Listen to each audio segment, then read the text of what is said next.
He is involved in football, track, and student council. Brecken plans to attend Amarillo College and get a degree in business and take over the family business. Brecken Hall.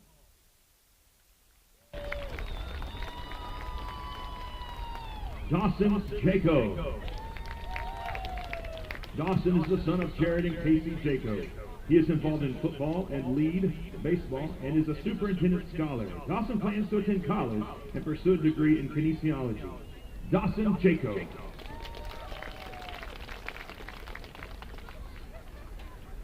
Stratton Malloy. Stratton is the son of Brooke and Jordy Malloy. Stratton is involved in football and baseball. Stratton plans to become an entrepreneur. Stratton Malloy.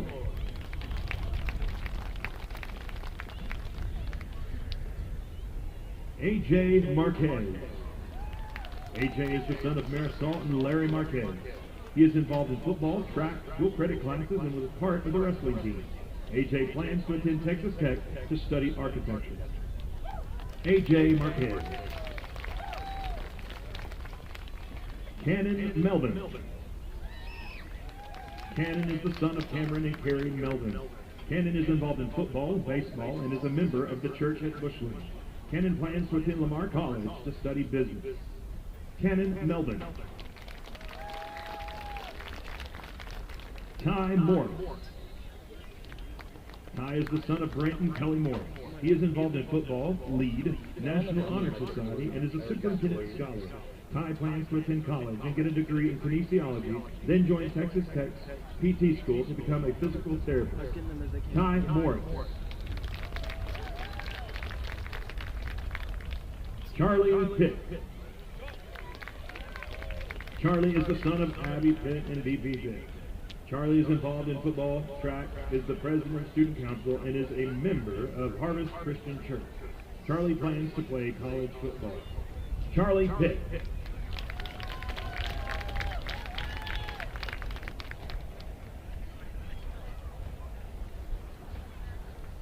Rhett Rill. Rhett is the son of James and Julie Rill. Rhett is involved in football, student council, and lead. Rhett plans to go to college to study general business and would like to become a firefighter. Rhett Rill.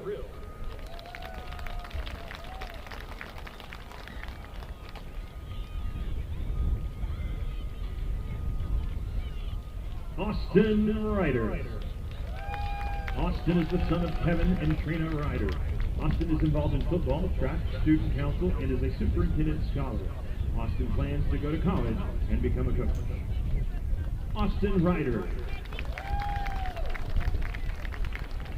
Isaiah Rodriguez. Isaiah is the son of Roberto and Janie Rodriguez. He is involved in football, ag, he's an office angel, and is a member of St. Mary's Catholic Church. Isaiah plans to attend UTI and become a diesel technician. Isaiah Rodriguez.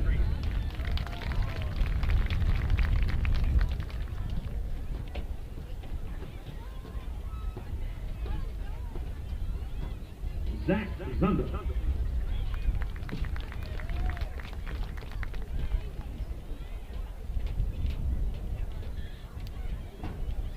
Ladies and gentlemen, Zach Zunder.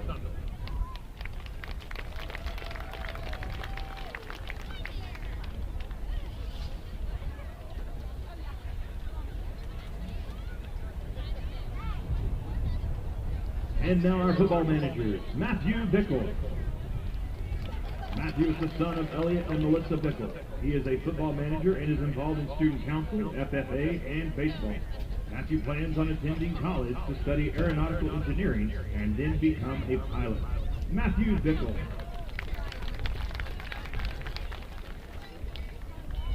Blair Griego.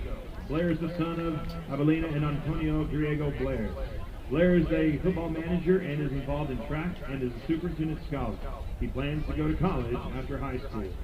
Blair Griego.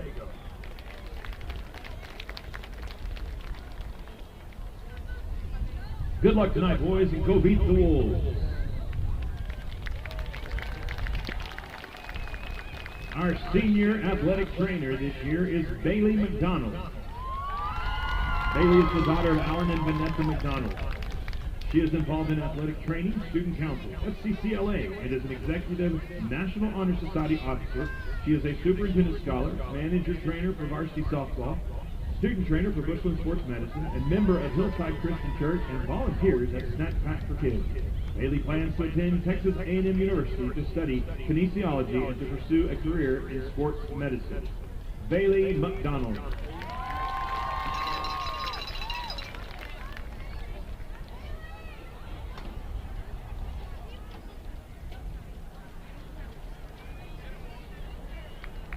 Now for our senior cheerleaders, Sage Freeman. Sage is the daughter of Kara and Matt Freeman. Sage is involved in cheer, student council, Bushland Difference Makers, FCCLA, and is a superintendent scholar. She is a lifetime member of the church at Bushland. Sage plans to go to Texas Tech and get a business degree and also get a cosmetology license. Sage Freeman.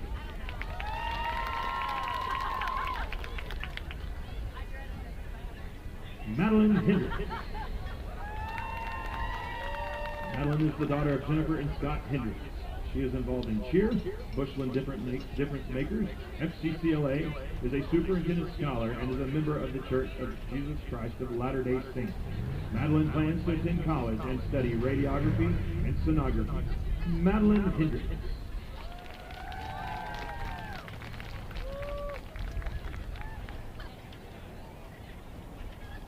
And now for our senior band members, beginning with Addison Beard. Addison is the daughter of Alicia Beard. She is the head drum major of the band, a member of the National Honor Society, a member of the Amarillo Symphony Youth Orchestra, and a volunteer at her church. Addison plans to attend West Texas A&M University to earn her bachelor's and master's degrees in music education and hopes to one day be a high school band director. Addison Beard.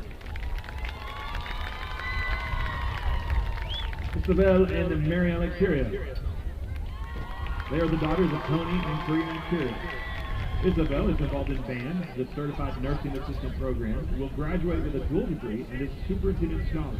She plans to travel, attend college to study medicine, and enlist in a branch of the military. Mariella is involved in band, community service class, and dual credit classes. She plans to travel, then go to college and study dentistry. Isabel and Mariella Curia. Lucy Havery. Lucy is the daughter of Thomas and Linda Havery.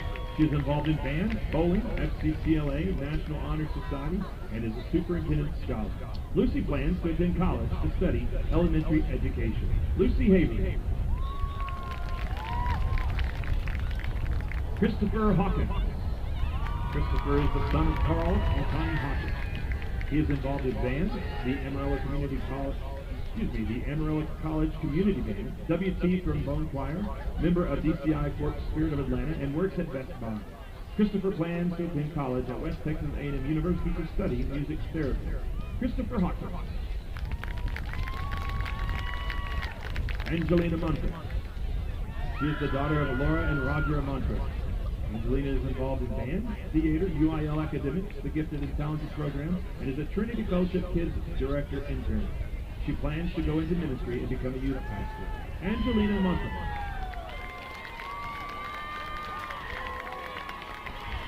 Chandra Newman. She is the daughter of Jenna and Jerry Hudson. She is involved in band, FFA, book club, is a superintendent scholar, and works at Precious Pet Hotel. Chandra plans to go to college to study veterinary science and would like to become a veterinarian. Chandra Newman. Sterling Smith. Sterling is the son of Rebecca and Matthew Smith. He is involved in band, theater, debate, National Honor Society, track and field, and gymnastics. Sterling plans on serving a full-time mission for 2 years for the Church of Jesus Christ of Latter-day Saints, attending BYU to study biology and to become a military psychiatrist. Sterling Smith.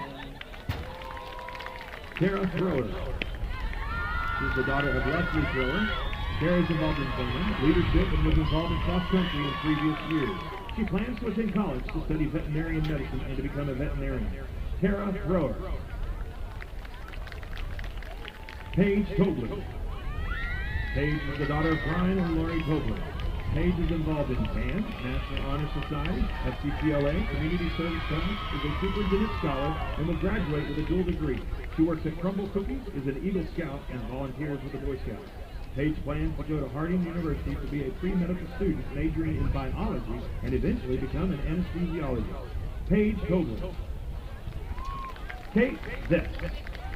Kate is the daughter of Kyle and Chloe Zett. She's involved with band and is on the leadership team, student council, is vice president of the senior class, National Honor Society, and is the National Honor Society president. She's a superintendent scholar and volunteers on the youth leadership committee for the Church of Jesus Christ of Latter-day Saints. Kate plans to attend Utah State University next fall and to eventually earn a master's degree in marriage and family therapy. Kate Zett. August Benson. August is the daughter of Lance and Lori Benson. August is involved in band, choir, debate, National Honor Society, Young Politicians Club, superintendent scholar, and is a member and volunteer at Diversity Church. August plans to get a degree in history at West Texas A&M University and eventually have a career teaching. August Benson. Congratulations once again to all of our senior members of the football team, our athletic training staff, our managers, our band, and cheerleaders.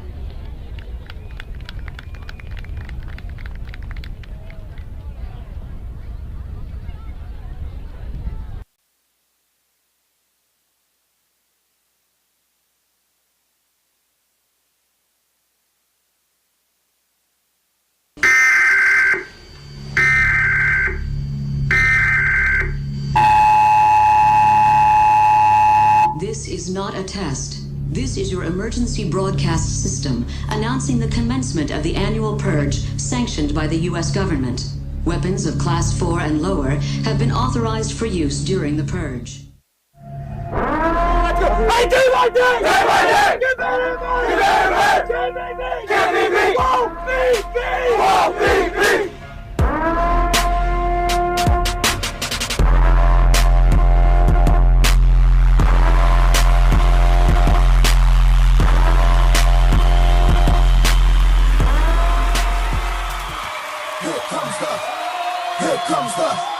Here comes the, y'all don't really want it like that. Yeah. Here comes the, no. Here comes the, oh. Here comes the, y'all don't really want it like that. Yeah. Here comes the, no. Here comes the, oh. Here comes the, y'all don't really want it like that. E-double-L, I said so. I keep big bills up in my hood on the dirty like blood, so ain't got no twist in my head, but I'm still dreadful, and I got plenty of bread, so I go to bed full. I'm in it to win it, I'm all in. I might call you my cuz, young blood, but we ain't kin. You think of jumping, man, you best think again. The dirty, I'm the type of man that might go broke for revenge. Had some not so nice friends, kick the door off the hinge, take the door off your bins, pop for your fans, man, please. This shit ain't cynical, man, no subliminal. I'm physical, financial, and mental to be a general. Hey, the mama claims she want a soldier, not the type be in the tank, but in that Rover.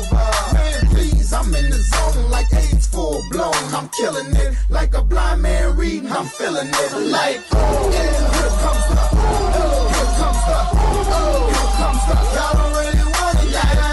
Yeah, here comes the, oh, here comes the, oh, here comes the, y'all don't really want it like that. Yeah, here comes the, y'all don't really want it like that. Yeah, here comes the, oh, here comes the, oh, here comes the, y'all don't really want it like that. Diggy got her when he. No matter what, don't care if it's a 12-play drive, I told you this morning. Give me one more play. Push it, one more play. Tonight, empty the tank. It's gonna be a fight. I don't care if we're being my 30. I still want to be fighting.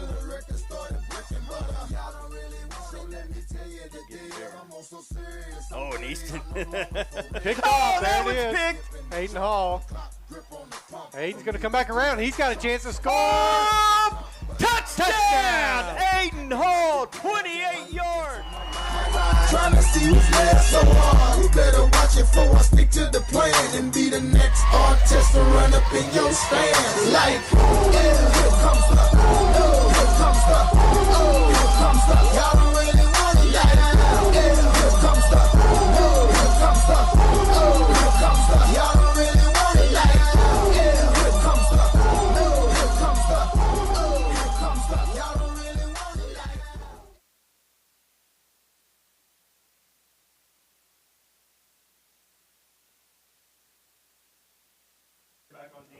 All right, well, welcome Falcon fans to another edition of Falcon football here in Bushland tonight. Week 10. Can you believe this is the last regular season football game we will have here this year? No, It's mind-blowing. man, that came fast, didn't it? It did. And the reason I say regular season is, last year Kermit agreed to come here for the first round of the playoffs. So it typically, because in the lower divisions you don't get to host a playoff game even if you're the district champ, you're not going to get a home game. But you never know when stadiums get sparse what people will agree to. So I hesitate to say our last game at Falcon Stadium tonight, so we'll call it the last regular season game. Now if we were to win district and we were a 5A school, we'd You'd get to host automatically that. get a host. You do. 5A, 6A gets to host that first game. So we really need to lobby UIL. That should be a universal. I agree. And you would think that more of the Coaches Association would want that. Like, make it a reward for winning district, and it's not as big of a reward in 4A and down, just because you do not get home field advantage. Yeah, for sure. Well, I tell you what, it is a cool evening tonight. It's not as cold as it's going to be later tomorrow and the next day. Is it still 58? It was 58 when I got here. My car said 58. 56 now. Tomorrow we get a good day at 64, but here comes winter, really Sunday. Luke, dude. Sunday they have in the forecast snow. Man, that would make Ryder Grace happy. I get excited because it says 28, which means the flies should die. Yes, that's my big thing. I'm tired of being on my conference calls and going, and they're all laughing, going, the flies. But so tonight the low's supposed to be 39, but at kickoff shows it at 56 because we're only about 10 minutes away. By the time we finish up, it'll be in the right around 49 degrees, 50 degrees. So not going to cool off a whole lot more, but that wind sure makes it colder. I tell you. Good football weather, though. Absolutely. Coach Reynolds isn't as focused on the weather details as Coach Thomas was. Coach Thomas would have told us what the wind was first, second, third, and fourth quarter. He'd tell you. Absolutely. I mean, he knew the weather, didn't he? He did. You didn't have to ask. He definitely always would tell us what the weather was going to be. What the wind was going to be, what the temperature was going to be. He knew it by the hour for sure. So, but no, we're excited tonight. This is this is for the district championship tonight. So, Bushland versus Dalhart. At the beginning of the year, I think both of us kind of thought Muleshoe would actually be the one that would have been the district championship. But, boy, Dalhart has just come on and had a great year, primarily due to two players. Yeah, Kyler Reed and Hunter Trussler are the real deal. And this is the best Dalhart team they've had since probably 2012. In 2012, they were 7-1. In 2010, they started the season 8-0. They come in here tonight 7-1, but there is a lot of excitement after 2 weeks ago. They knocked. It was 2 weeks ago. They knocked off Shallow Water in a slugfest where they kept the ball. So the first play of the fourth quarter was a punt from Shallow Water to Dalhart. Dalhart took over the possession with 11 minutes and 52 seconds left in the game, leading 21-4, and they went on an 11-minute and 52-second drive, and they victory formation at the 5-yard line. That's just crazy. It was impressive. And here's what was cool is we got to watch it because the River Road game, we were playing River Road that night. It ended so fast because we ran that clock that I bet I watched the final 60 yards of that drive, and it was 3, 4, 5 yards in a cloud of dust with Kyler Reed just not being denied on if Dalhart can get to 3rd and 2, that's their kind of football game. Yeah, they want to be 3rd and short. They want to convert that. They want to go on long drives. And I know I've said it multiple times in the press box, but I'll say it now that we're live is they want to do what Dumas did in the second half to us. Make us slow down and play. They're going to have a big offensive line just like Dumas did. They want to slow this thing down to a snail's pace. And obviously we want to come out turbo speed, NASCAR, and I think that's the story. If you're watching this game at home as this game kicks off and begins to play out, watch the pace of the game. Because if Bushland will win by 3 or 4 touchdowns. If they can get this thing into a boxing match where it gets really slow, they will have an opportunity to be there at the end, and that that'll make me nervous at least. Yes, for sure. Hold on. I got to get my picture-in-picture set up here correctly. Man, the picture-in-picture's been awesome this year, especially for commercial breaks. You never miss a minute of the action, and we don't have to cut anybody off, which has been nice. And so we're 7 minutes from kickoff here. We just honored the seniors. Hopefully you got to see some of that. We tried to keep the camera right there so you could get a picture of every single one of them as they came out. But an incredible senior class. You want to know, here was a pretty cool stat that I got this week. Because talking to some of the dads, I always love to talk to dads, especially on, these type moments. And I was talking to Eddie. This will be Easton and Charlie's 35th varsity game to suit up next and to start next to each other. That's crazy. They've started 35 games on the varsity level next to each other. That is a lot of senior leadership right there in the middle of our defensive line. Yes, it is for sure. We'll get your field lightened up here in just a minute. Oh, the sun went down. We had it looked good. During the seniors, we had it looking really good. So when we get to the national anthem and stuff, I'll pop up there and get it bright again. So. Yeah. So. The expectation is tonight Falcons favored heavily in this ball game. But like you said, I do expect a game of keep away. That's the game plan for Dalhart. I'll be surprised if nothing else happens. However, where do you save your trick plays for? You save it for the big game, right? So I'm expecting some different looks from Dalhart tonight. A little surprise here and there. I'm not because for them, they got to lay it out right now. Oh yeah, this is their state championship, and that's what I was telling Lance Lawnert today. We were texting back and forth, and I said, what makes you nervous is this is Dalhart. This is the game for Dalhart, and we're coming off a highly emotional game. We wanted our revenge, for lack of better words, against Shallow Water. Shallow Water came into our house last year when Coach Mayfield was out and beat us, and we wanted that game back, and so we did what we intended to do, and that date had been circled on the calendar for a while. Well, I can promise you this date has been circled on Dalhart's because this is a big game for them. And so. Yes, it most definitely is. We're looking forward to this. We're looking forward to a little competition tonight from Dalhart. Fully expecting that. Brighten this up because you can't even see the toss. All right. Well, I'll keep on chapping. So, I'll tell you what we will do. We'll just we'll hear from our sponsors, Contractors Wholesale. And actually, I'm going to wait. I'm going to wait so you can see the guys come in before we cut, because that's always a good thing. I know it's a little dark. Steven just headed up to take care of that. We got the coin toss going on right now at midfield. Looks like Bushland wins, and they choose to receive.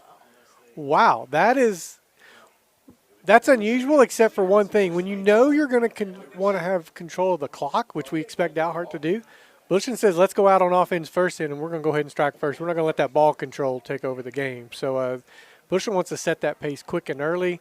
The goal from a Bushland perspective would definitely be one where they want to have Dalhart coming from behind. That's the one thing. Shallow Water got behind. They have to get out of what they call their normal offense when that happens. They can't just run the ball and run the clock at that point. They've got to come from behind. That means they've got to throw more, which gets them a little bit out of their comfort zone. But what you're going to see tonight is Kyler Reed's going to run the ball. He's going to run the ball a lot. He is a threat, dual threat quarterback without a doubt. So you'll see a lot of him tonight doing that. So Falcons are really going to have to key in and keep him contained. Jackson Fetch will have his hands pretty busy. Just trying to keep up with where he's at tonight, as well as their running back, I think. Let me get number 10. Sorry, I had it up and phone locked up. So, yeah, Hunter Trussler is their other one to watch. So here come the Falcons in with the flags tonight. Boy, what a sight that is. Every week we love to see that. I'll tell you what, that is just amazing. So with that, we'll take a break. We're going to hear from Contractors Wholesale to wrap up this pregame, probably get the national anthem in here as well, and we will be back shortly.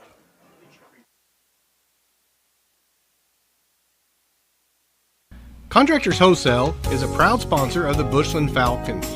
Nathan Bixel over at Contractors Wholesale. They specialize in residential door cabinet hardware, wallpaper and fabric, cabinet drawers, hinges, screws, wood filler, and whatever you need to handle those big project jobs. Give Contractors Wholesale a call at 806-373-5761. And as always, go Falcons.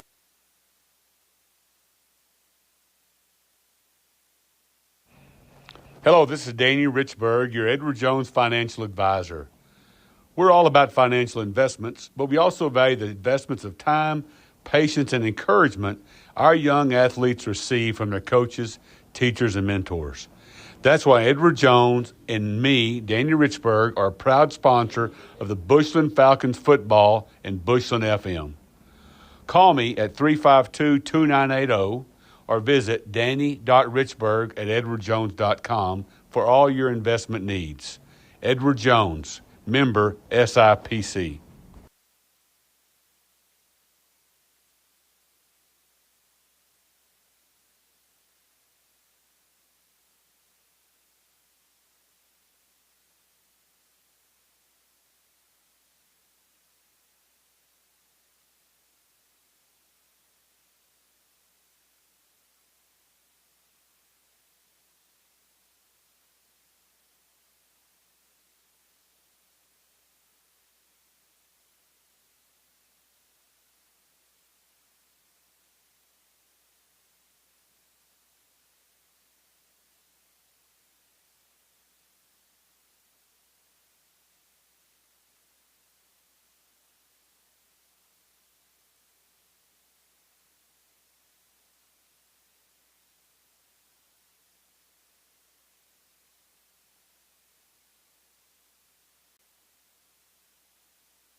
All right.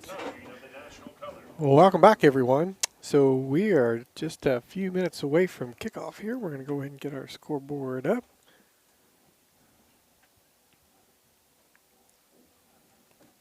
Thank you for Danny Richburg for sponsoring that scoreboard. Thank you, Contractors Wholesale, for sponsoring that pregame show. And we are excited to get underway.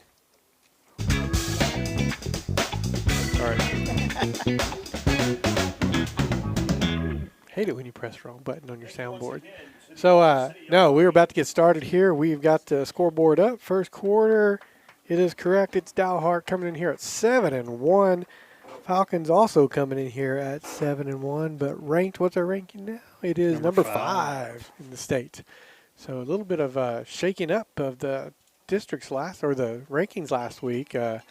Big game down there was at Lorena and Franklin. Woo! Lorena coming from behind, getting a big win. So if you keep up with those three, that was a big one for sure. Big 4A game going on this week with Van and Carthage. Oh, yes, the Van Vandals. The Van Vandals. They're going to get a measuring stick game because that Carthage is – they look unstoppable. They were unstoppable last year, and they just keep reloading. If you know anything about high school football, when it comes to 4A domination, Carthage is just – Well, and Coach Surratt, he has been recruited by every major college to come be Why their would you offensive leave? coordinator. And he won't for the next 3 years because he got has a sophomore quarterback that just happens to have the same last name he has. Yeah, exactly. And they are liable to win the next 3 state championships in a row. But that is how much of an offensive guru he is seen as. The University of Texas, Texas A&M, everybody has come calling. And, most high school coaches, they start as – they have to work their way up. They all want him to be the offensive coordinator. I mean, he is a brilliant mind. Watching him last year in Austin or at Cowboy Stadium was amazing. Yeah, absolutely. It was so good. Kicking off is going to be number 14, Angel Avalos, and back deep for the Falcons should be Tanner Adams. Oh, they're going to kick it short. They want nothing to do with Tanner. Great coverage. Falcons going to take over. 1st and 10. Ball should be at about the 28. Yep. So we'll get a Jasper Plumbing first down from the 28. So here we go. Big game tonight at home against Dalhart for the district championship.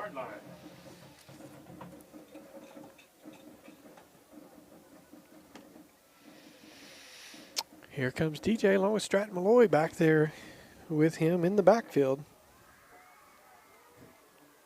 Oh, did I say Stratton? That's right. Slade Perry. I don't know why. I keep doing that all the time.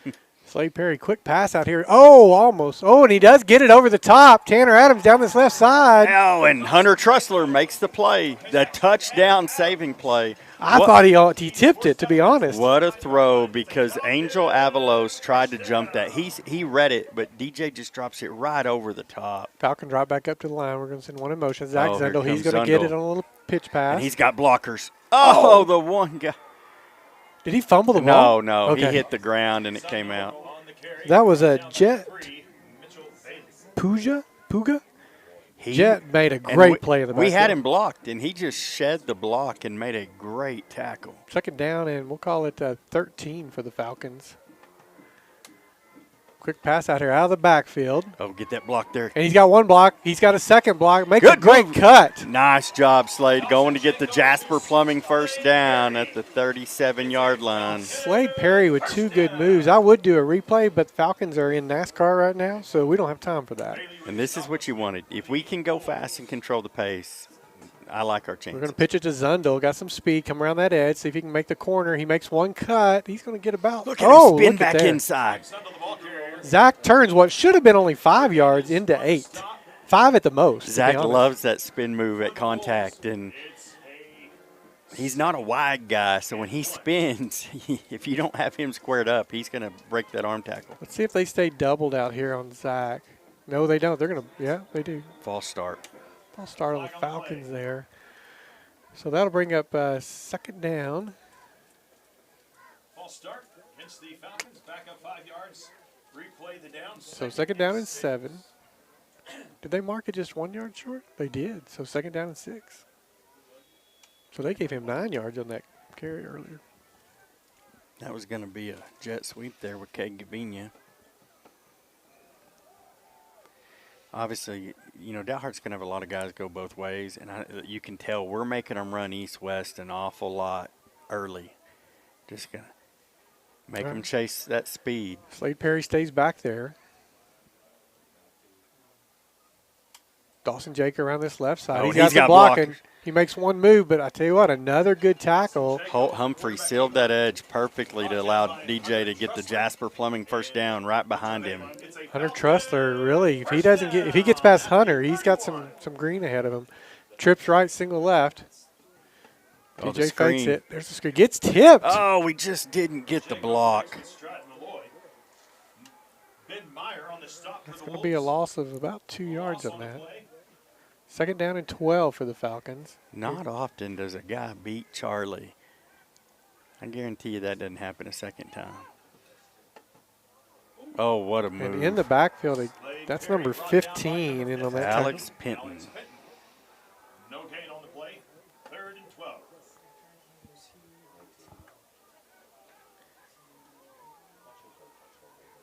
And he's in there for Kyler Reed. Kyler Reed is typically that middle linebacker. He is out of the game right now. DJ takes a hit, delivers it. Zach Zundel makes a move back what a inside. move, Zach.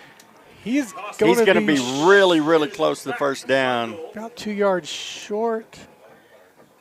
Ooh, they marked him not very favorably, but it's going to be 4th down and about 1.5 yards. I bet this is quarterback power. What do you think? See if we can get them to jump. They're not jumping. Falcons change the play. DJ up the middle. First down, Falcons. And then some. So he gets plenty of that, about 5 or 6 yards. Power. When you can get in there behind Holt Humphrey and Jake White, you're going to make some bank in there. So the Jasper Fleming first down inside the AA&A windshield red zone. First down from the 14. Trips right. Empty backfield, actually. DJ drops. Throws. Oh, Stratton. Jaco's pass intended for Stratton Malloy falls incomplete. Stratton just drops out. He just turned around when the ball got there, too. Yeah, DJ saw the safety coming up. He threw it about the only time he could. Comes back out. We're going to hand that one off. Up the middle. He's got some running room. Oh, he look cuts at back Slade to with left. a great cut. Touch. Oh, they're going to mark him They're at not like the gonna give it to 6-inch him. yard line. Let's see that Pro Creek replay on this one. Man, Watch the move. Watch Slade Perry. This is right there. What a great read. So Jasper Plumbing first down, first and goal. See if they don't go back to Slade and let him cash this in. They do. Right up the middle. Oh, Touched no. I thought DJ kept it for half a second, but he's short.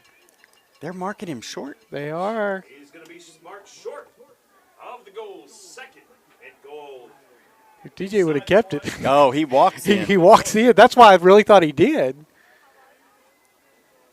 We'll get this a little bit lighter right after this drive.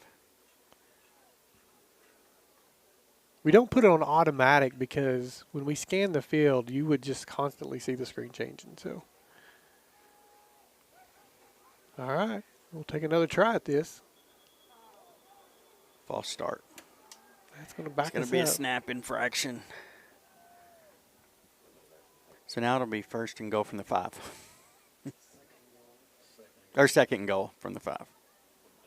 Because that ball was literally on about the 2-inch line.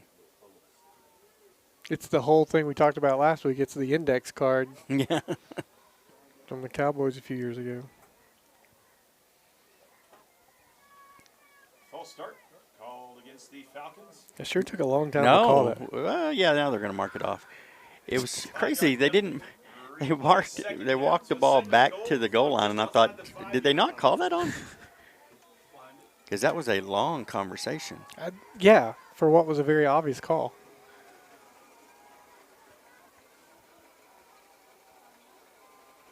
All right, we got 2 in the backfield this time. Is that Zundel? Oh, no, it's Tanner Adams. No, Zundel with him. That time he should have handed off. Yeah. So that goes nowhere. They're going to clog the middle is what they've decided. It's going to be 3rd and goal from Yeah, because DJ, he'd have had the edge if he would have pulled it last time. And that time, if he hands that ball to Zach, Zach's got the edge. Yep. And those are some big boys down there in the middle, 63 and 75 and 78. I think the more you can stretch them out, the better luck you're going to have around those edges. So we'll see what we do here. DJ going to throw. Back of the end zone, too high. So I'll tell you what, Dalhart defense, one more play. Looking see if for we kick Tanner Adams. It brings up a 4th and goal from the 5. Are we kicking or going? No, we'll go. We didn't get down to the 3-inch line to turn this one over.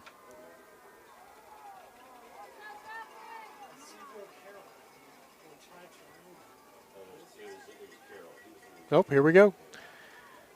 Trips right. Single over here to the left is Tanner Adams. DJ rolls out to his right, looks back left. He throws into traffic. Touchdown, Tanner Adams. No. Yeah, it's Okay. a touchdown. Woo. He was in before they knocked him back. That's the 11th touchdown on the year for Tanner Adams. It's the New Vision touchdown from 5 yards out. Well, I was afraid there. Oh, that was close, but good job by Tanner Adams. He's got a nose for the end zone there. He did. He got in, and then he took a massive hit because it sent him flying out of the end zone. And it was a little nerve-wracking because that line judge went running in but without his hands up. That's why it worried me when he went running in. I'm like, no hands, but snaps back, hold is good, kick is up, and that is good. 6:27 to go. Falcons take the lead 7-0, and we'll be back in just a moment.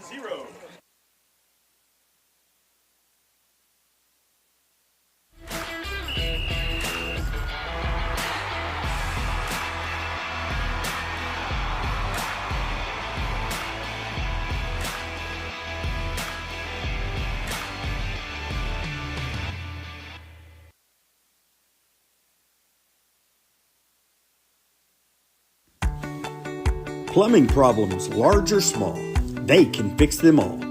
Whether it's residential, commercial, new construction, or remodel and repair, more people call Jasper's Plumbing for sewer, water, and gas repair than any other company in our area, and you should too.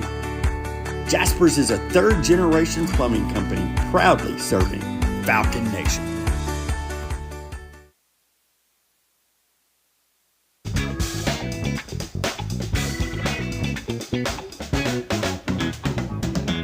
All right, welcome back. Here come the Falcons, about to kick this ball off. They're going to take the early lead, 6:27 to go in the first. And the Lubbock Chiropractic first quarter. Oh, we should put that up. Ty puts a good foot in it. Going to be taken at the 5 by number 25. Oh, he steps out of the first, and then he's hit up at about the 26. They're going to move that pile. That's the Dalhart MO, moving piles.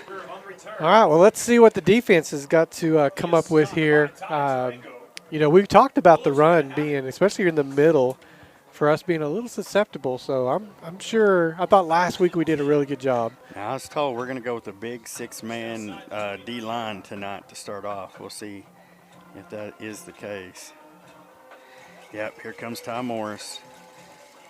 You got Cannon Melvin, you got Easton Fuentes, you got Charlie Pitt, you got Austin Ryder. You've got 6 on that line. They're going to try to force them. So Kyler Reed there at quarterback. Put one in motion. That's number 11. Kyler Reed keeps it right off the back. What a great job by Jackson Fetch. I said you were upstairs, but I was saying Jackson's going to be busy tonight because that's his man. Yeah. He's going to have to take care of that. It was one-on-one, and so if Kyler can get around Fetch or through Fetch, which isn't uncommon for him to go through people. But, man, Fetch did a great job. Torpedoed in there, took out his legs, which is really what you got to do with a big quarterback like this. I tell you what, Alex Fenton back there at running back, I think that's right, isn't it? Yes. Fenton. Yeah, he's a pretty good-sized dude. Fenton is, along with Kyler. They're going to use him as a lead blocker, I'm going to bet, more of a. Pick up the blitz, tipped in the air, almost intercepted by the Falcons. Watch this Procrete replay. You'll see. We get the tip.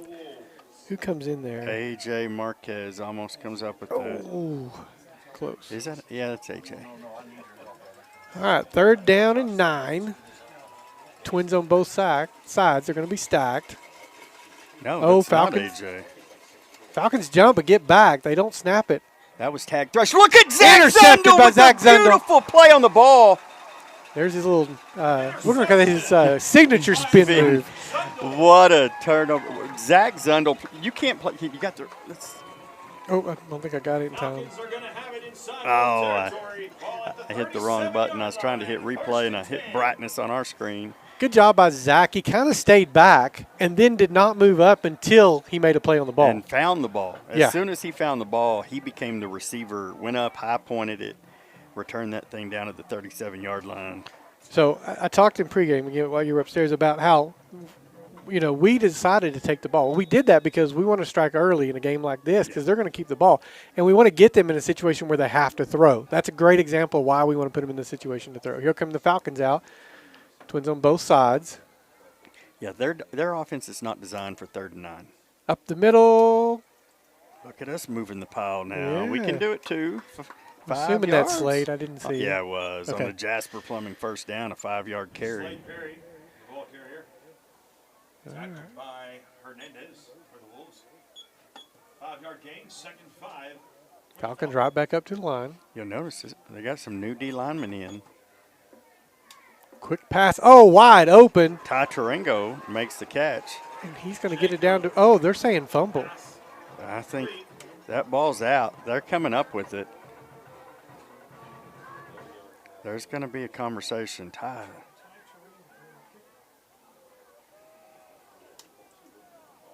I think. Well, they're going to have another conference call.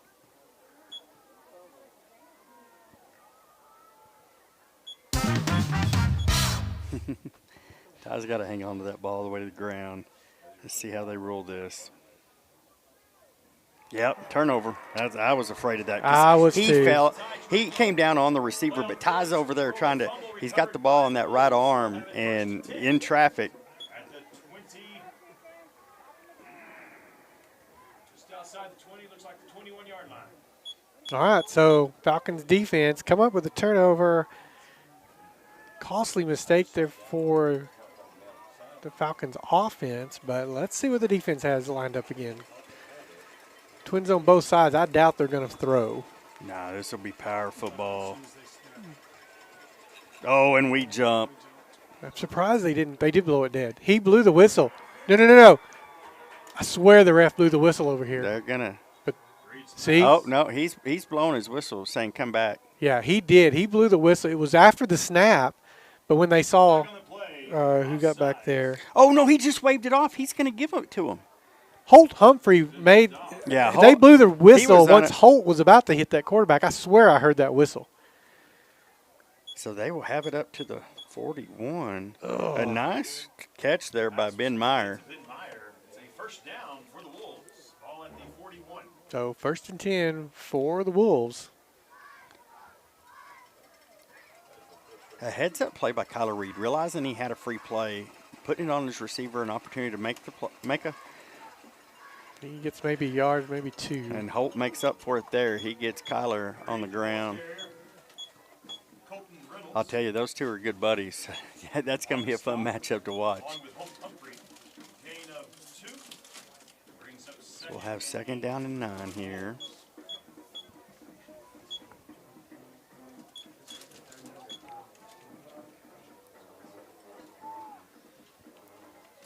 Look to the sideline for the call. Again, they're going to slow this thing down. It's probably one of the faster games we've had this year. About 4 minutes to go in the first already. 2 in the backfield this time. 21 checks in there with them. Quick pass out here to the left. He's got. He drops it. He had a good block. Yes, he did. And number 11, Colton Carnesecca, started looking for his block before he secured it. Yeah, Orban Hernandez, another big receiver out here. He's got a great block. They're big, I tell you what. I'm impressed with how big Dalhart is. 25 who's coming out here right now. We've got 3 receivers and only 2 defenders. We're going to have to. Now we slid over. Kind of, and then Tag kind of shifted back. He's on the Falcon.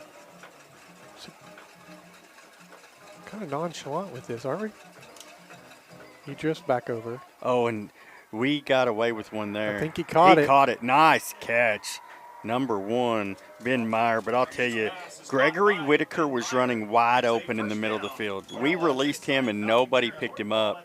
Luckily, Kyler had already committed to going over to his left, never looked back to his right. I'm sure the coaches saw that, though, up here in the press box. Well, we were talking about that, a little nonchalant, kind of getting our coverage. All right, heavy set here for the Wolves. Falcons, man, our jumpies are back. They are.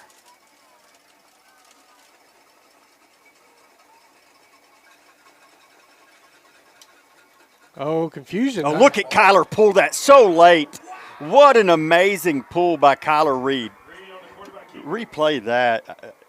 Well, watch how late this is. I mean, so much that 20. He yanked it out of the running back's hand. The running back thought he had the ball. Did you see? Cole Keskel's like, do I have the – wait. Oh, you're keeping it. So he was pretty sure he was getting it. He was thinking it was about to be a fumble. He's looking on the ground for the ball. And Kyler Reed, golly, what a play there.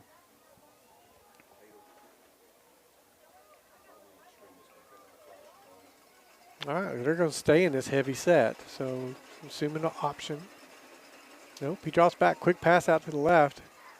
Good job by Tanner Adams tackling in space, but not before he picks up about 5 yards. Yep, he does. 2nd down and 5 now for the Wolves as they are driving into Falcon territory now. 4-yard gain brings up 2nd and 6 for the Wolves. Texas up 1-0. If you're a baseball fan, the Rangers have taken a 1-0 lead in Game 1 of the World Series. I just heard here in the press box. Heavy set. They split the receivers on either side this time. That is a big offensive line.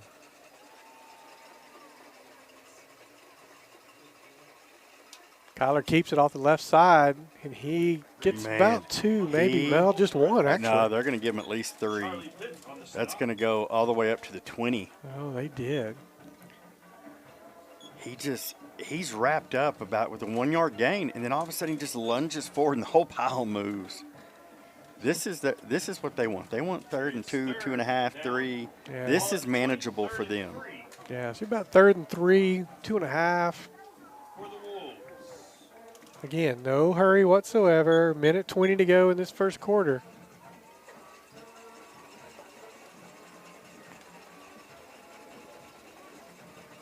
Kyler again around that left side.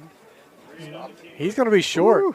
Man, if he stays on the edge, he gets it. He turns it up trying to run. So I was just about to Reynolds say. over, and Reynolds isn't the guy you're going to run over.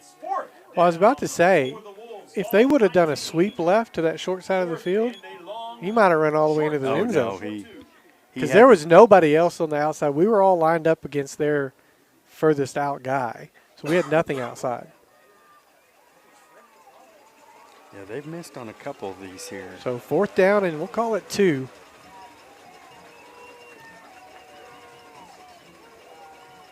High snap, goes around left side. He does cut it out that side. He keeps it out there and easily gets it. Oh, yeah. Gotten a lot more. That's what we were both seeing earlier. Yeah, Zundel comes up and makes a good tackle, but not before they get into the red zone. It's going to be 1st and 10 from the 12-yard line for the Wolves. Man, you cannot give a team like this extra possessions after the Tarango fumble. They have driven turnover. the field. Yeah, because you could have turned what could have been 14-0 to now potentially a tie. And they're going to take it down at the end of the quarter. So we'll take a break with them. We'll be right back. AA&A Windshield and Glass is a proud sponsor of the Bushland Falcons. We are your one-stop shop, and we'll get it done right. We are a family-owned and operated business for over 35 years, and we specialize in windshield replacement installation and rock chip repair. We offer scheduled appointments in our shop, or we'll come to you with our mobile service. Call us today at 806-353-9119 or fill out our contact form at aawindshieldglass.com to get started. See clearly with AA&A Windshield and Glass. No one said living here was simple. They just said it was worth it. This land wasn't easy to settle. More than 30 years in business will teach you that. Her elements are fierce and forceful. Amarillo can take anything thrown her way. Your body shop should too. Loki's Body Shop, built for Amarillo.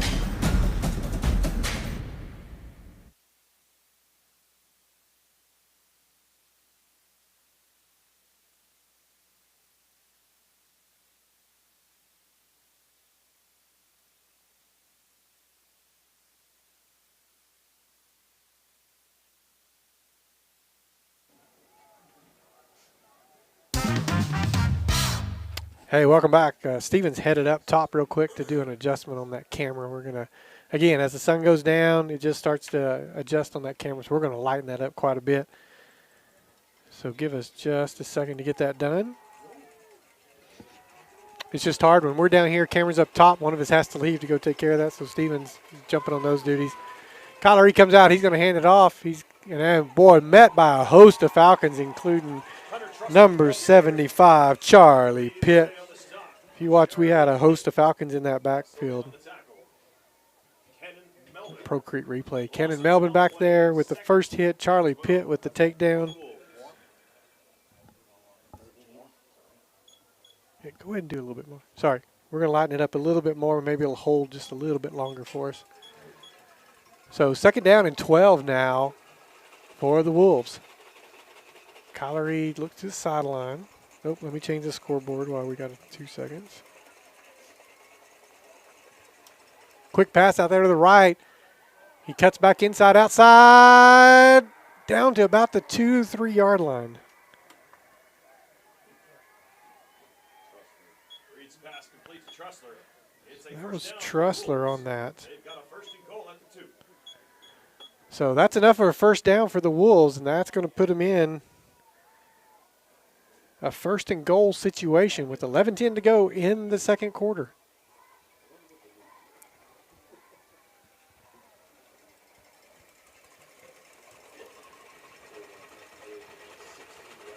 Kyler Reed, he's going to keep it himself, call his number, and he gets in, rolls right over the top Reed with the touchdown run for the Wolves. of Zach Zundel, I do believe is who that was. So he powers his way in for a Wolves touchdown, and that was all power. Zach Zundel tried to get in his way, but Zach's giving up about 75 pounds. Oh, sorry, I didn't have to meet you. Zach versus Kyler Reed. It's not fair to Zach. No, it's not. Man, the turnover turns into 7 point. Well, We're assuming 7. Yep. Yeah, right down the middle. So we'll be back right after this. And the extra point attempt is good. Procrete Construction is a regional concrete place and finish company designed from the ground up to give you solid professional service. Based in Amarillo, Procrete serves residential, commercial, and industrial construction industries. High standards of professionalism and quality are our benchmarks. We know your construction project requires a company that is equipped with the tools, knowledge, and experience to complete the work as promised with a focus on details. Call 806-318-3820 or go online to learn more about Procrete Construction at procretenow.com.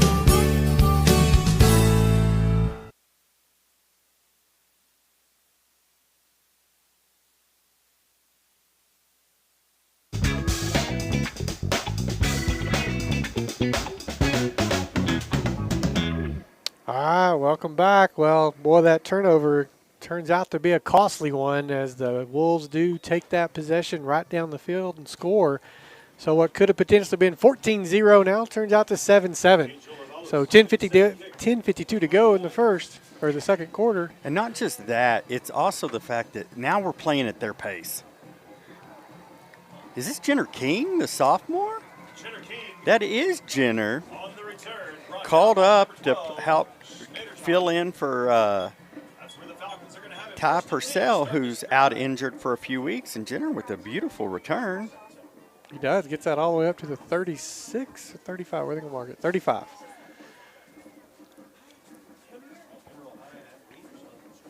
All right, well, let's see what the Falcons do. You know, this is one of those, do you try to control the ball or you try to score quick? You know, we're always a score quick team.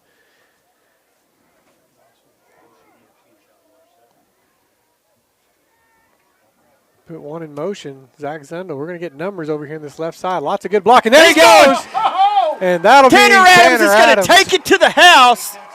Well, I guess that answers my question. 65-yard touchdown. So that answers my question. Are we going to take it slow or are we going to go for it? I think we're going to go ahead and just take care of this. So the downside is our defense was just out there for a long drive, and now they got to turn around and come right back out. But we'll take it. 13-7. Falcons score quickly. 10:32 to go. Uh-oh. Touchdown is good. Unsportsmanlike conduct against the Falcons. That's an after touchdown penalty. So it won't take the points off the board. And it'll change the kickoff. It will change the kickoff. But not Would love to know who it was on. We got to get field mics for these That's officials. Next year. We're going to work on that next year. I've already got it stuck in our little cart of things to buy. So we'll have to do a little work on the press box. Unless we take it with us. Couldn't have scripted it better than that. It's pretty neat. This some of the new equipment we've got a great user group community, and we get to see what other teams are using for football games, and so that's been kind of handy for us. Now I'll tell you, there are other broadcasts that get the entire length of our press box for their little room. I'm like, hey, can we get that? There's a snap. Hold looks good. Kick is up. Kick is good. 10:32 to go. Falcons go on top. 14-7. We'll be right back. 10:32 in the second quarter. The Falcons Hello, this is Danny Richburg, your Edward Jones financial advisor. We're all about financial investments, but we also value the investments of time, patience, and encouragement our young athletes receive from their coaches, teachers, and mentors. That's why Edward Jones and me, Danny Richburg, are a proud sponsor of the Bushland Falcons football and Bushland FM. Call me at 352-2980 or visit danny.richburg@edwardjones.com for all your investment needs. Edward Jones, member SIPC. All right, we're back here. Falcons going to have to kick this one off from their own 25 after the personal foul penalty. You know, I called that a 65-yard Tanner Adams touchdown, new vision touchdown run. It's actually a pass because we run that jet sweep as a forward toss. So Tanner Adams with his second touchdown catch of the night, 12 touchdowns on the season. Man, it's one of those times you wish Ty Purcell could even just come out and kick, because even from the 25, he's got that leg. We'll see what Ty Tarango can do.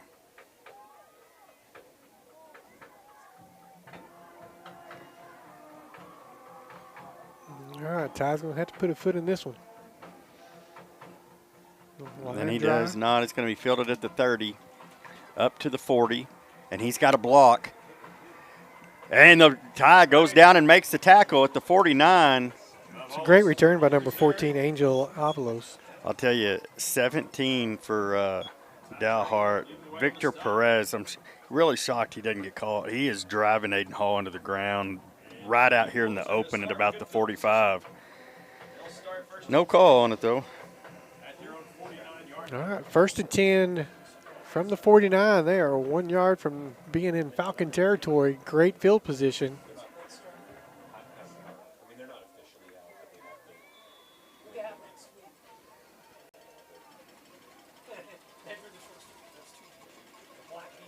Kyler takes a snap. Kyler Reed right. He pulled down in the backfield. Great play. We're going to be offsides. We are going to be offsides. Austin Ryder makes a great tackle on the play, but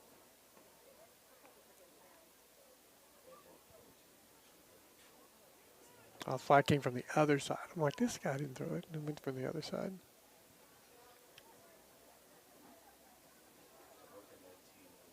Oh, they're going to pick it up. Nice. And now he's got to explain it because he threw the flag from the Dalhart side. Yep, he did. That's a rarely waved off penalty. Okay. 2nd down and 12. So Austin Ryder does get credit for the tackle. Nobody covering over here. There he comes. No. Now they're going to get it. Well, and this was a heads-up play because Hunter Trussler moves when we jump off sides, and they're going to call us because we get back, but Trussler moves, and so. No, they call false start. We didn't touch him. So I thought they were going to get us for inducing the movement. Folks, we have enough hankies so far for a nice little scarf. Maybe by the end of the game, we'll have a blanket. So that's going to mark him back 5 yards. 2nd down and 17 now for the Wolves.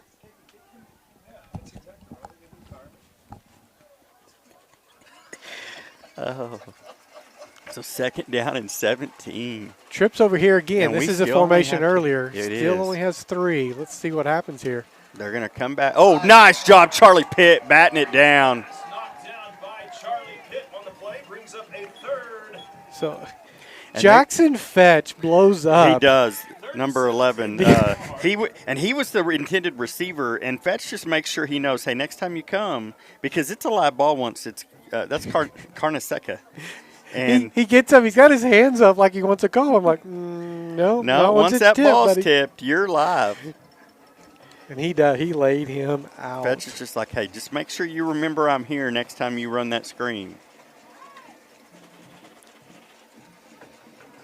So we're going to back off of press coverage now. So here's something to watch. This left tackle, actually he's not the left tackle. He picked his hand up whenever they look to the sideline. And you can look to the sideline. You can move, but you cannot he's already move that set. hand.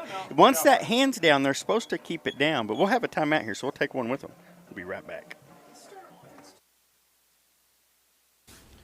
Hope Choice is a faith-based, pro-life organization that assists women facing an unplanned pregnancy by providing free pregnancy tests, sonograms, educational classes, and baby supplies. Hope Choice is also helping young people and parents by taking a stand against society's influences that are threatening today's families. By offering free mentoring programs to young people ages 8 to 18, retreats, and character building presentations for students in the schools, Hope Choice is changing culture one heart at a time. Learn more about the mentoring programs, events, how to volunteer, or become a financial partner by visiting hopechoice.com. That's hopechoice.com. The Bushland Falcons are a symbol of excellence in all athletics, so when the Falcons take the football field, there is no room for error. Vanessa McDonald with Lions Realty feels the same way about her job. As a real estate professional with almost 20 years of experience, Vanessa knows there's no room for error when it comes to your real estate goals. Fortunately, Vanessa's real estate experience, understanding of clients' needs, forward-thinking company behind her, and her love for the Bushland community all combine to form a winning team for her clients. So give Vanessa a call today for a free market analysis on your home at 806-336-7885. Once again, that's 806-336-7885. And as always, go Falcons. So y'all saw Colton Reynolds. Uh-oh, Holt just went down, and that was non-contact. Oh, maybe he just tripped. So Turf got him. That's a big dude just to hit the turf. He's checking that knee. So 4th and 17 now for the Wolves. They are going to punt this ball away. At least that's what they're showing. 4th and 17. Their offense isn't really designed for 4th and 17. Nice Slade punt. Perry almost gets back there. That's going to should roll, and it does. We're going to pick it up. We don't do much, but he keeps it from rolling down to he the does. 5. So he does. Senior move there on senior night. Plays good shortstop role right there. Tanner's an ex-baseball player, so he recognizes that ball's got a Dalhart bounce going, and he just kind of fields it and gets down. So 14-7, 9:20 to go in the first half here. This is where you want to give your defense a little break, maybe. But we'll see if they do that, because we sure didn't last time. No, Tanner one play and in the house.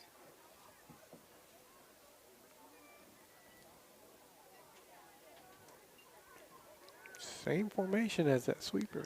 Is that Easton Fuentes in the backfield? It is our local Legend Outfitters player of the game last week. Give it to you want to churn up some left side. clock. He's come around this side. He's got them. Ooh, we got away with a little push in the back. We might. Max Rodriguez might have got away. It's just a little extra love there. Easton showing off the wheels around the corner for the Jasper Plumbing first down. You don't see Easton outside the tackles very often. No, but for 14 yards, that'll work. Gets us out of deep in our territory now. So here come the Falcons. A little more room to operate now. He'll step up into fullback role. DJ drops back. He wants to go deep. And he's going deep. He's got one over the middle. What a catch by Max! He steps out! Can he get it? Max, get in there. Max Rodriguez down to the 7-yard line. Here's that Pro Creek replay. You know, 67 yards, Dawson Jaco to Max Rodriguez. And he was just shedding tacklers, wasn't he?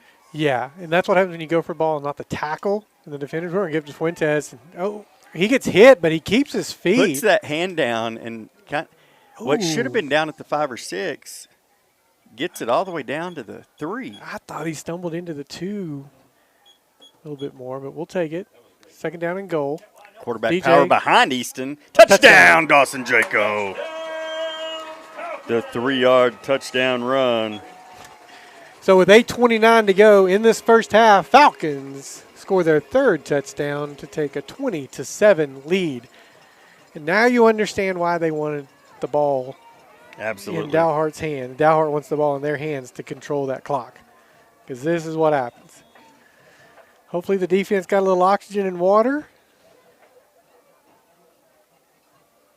They did their job last time around for sure. Snaps back, holds good, line drive shot through the middle. Touchdown. I mean, extra point's good. 21-7, 8:29 to go. With that, we'll be right back.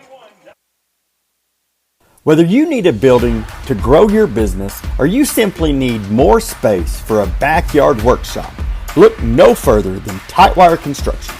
Kurt and his team will get you the most out of your metal building and take pride in exceeding your needs with great customer service.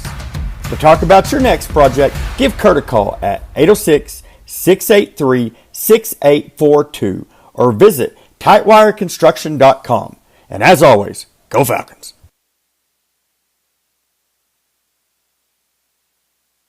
In need of an adjustment? Welcome back. Falcons take a commanding lead, 21-7. With 8:29 to go in this first half. And yes, it's going by quick, folks. It slowed down a little It bit. did. Second quarter is slower than the first, for sure. When Dalhart wasn't able to get a first down on their drive, and we forced them to pass those incomplete passes, save some clock. Nice kick. Rango boot it down to about the 12. We're going to stack him at the 24. There's a beautiful tackle there. Let's see who comes out of that pile. Number 42, Mason Melvin, makes that tackle. Jenner King, Colton Reynolds, Mason Melvin. A few on the stop on that return. So now it looks like we're dropping more into the secondary maybe because we only got 3 down linemen now. We'll bring 2 guys off the edge. We started with 6, now we're down to 5. You know, you're putting them a little, although they do get the ball in the second half to start the second half. Twin stacked for them. Somebody That's moved. a false start. I don't know. It had to be. The running back took off before the play started. It's going to be a false start against the Wolves. Yeah, number 21 had a almost looked like a Canadian Football League. There's Cole Kelso took off right before the snap. So that'll set them back 5. That's first down and 15.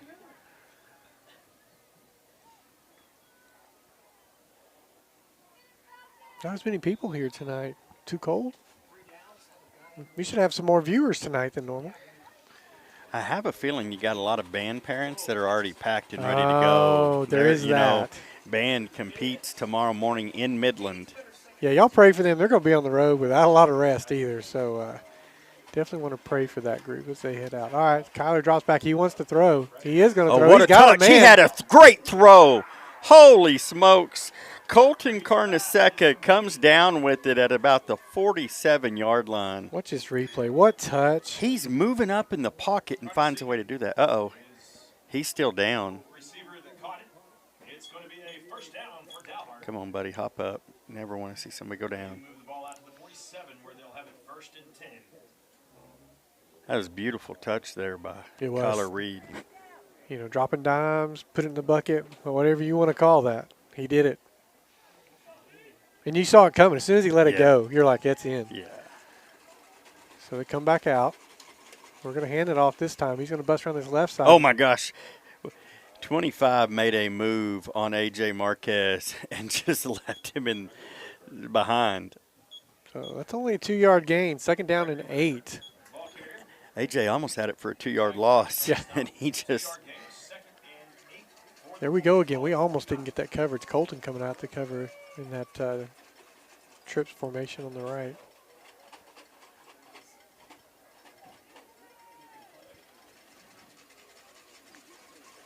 See if we bring a blitz around this. Nope. Kyler makes the first guy miss. Ends up getting up to about the 46. It's going to make it 3rd down and 3.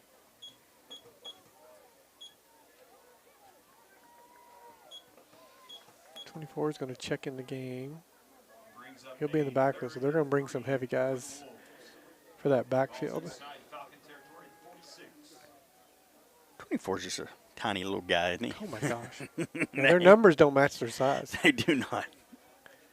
And 25, I mean, he's a big dude. 25, 24. Kyler, yeah. So sure enough, they got their what I'd call their jumbo package in. Kyler Reed, that's and he gonna be runs a first behind down. 25. It'll depend on the spot.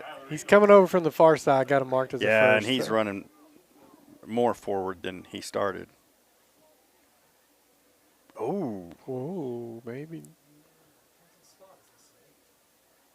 That's an interesting. They're going to measure this one. So we'll take a timeout with them as they measure. Melanie and Jeremy Scott with Texas Plains Real Estate Group at Keller Williams Realty support our Bushland Falcons on and off the field. As residents of the community, our school and students' success are important to us. A successful school drives home values and a strong sense of community, along with a desire to live in Bushland. To help further the community support, we have created a Bushland-only e-directory, which can be found at bushlandhomesandliving.com. Please visit our site and add your business listing for free.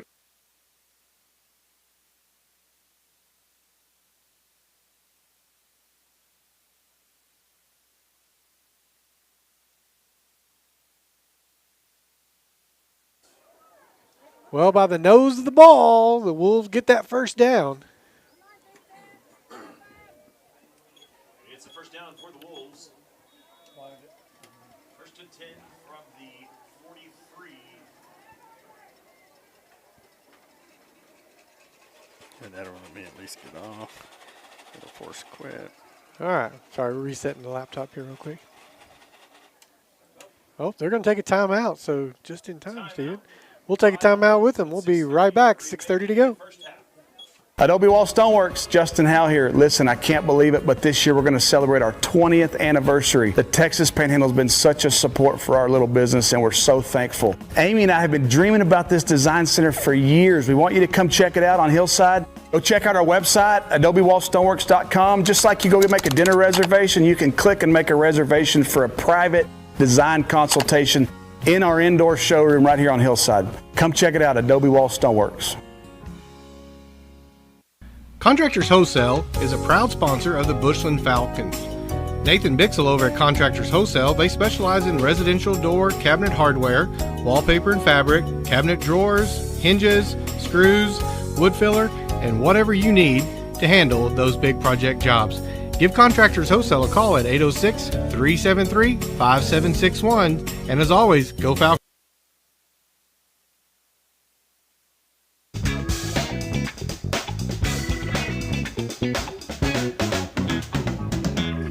Welcome back after that timeout break. 6:30 to go in this first half. Falcons up 21-7. First and 10 for the Wolves. Kyler's going to hand it off up the middle. He's going to get maybe 3 yards. He kept moving, didn't he? Yeah, we'll call it 3 yards. So that's going to bring up second down and 7. Well, if he falls forward, he's going to get 2. As long as he makes it to the line. Oh, that was number 2. Never mind.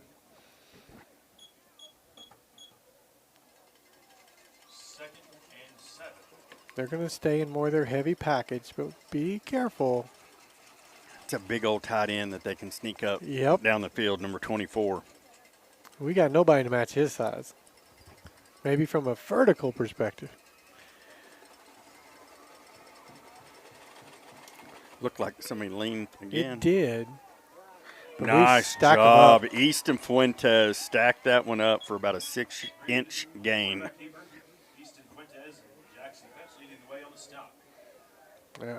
Yep.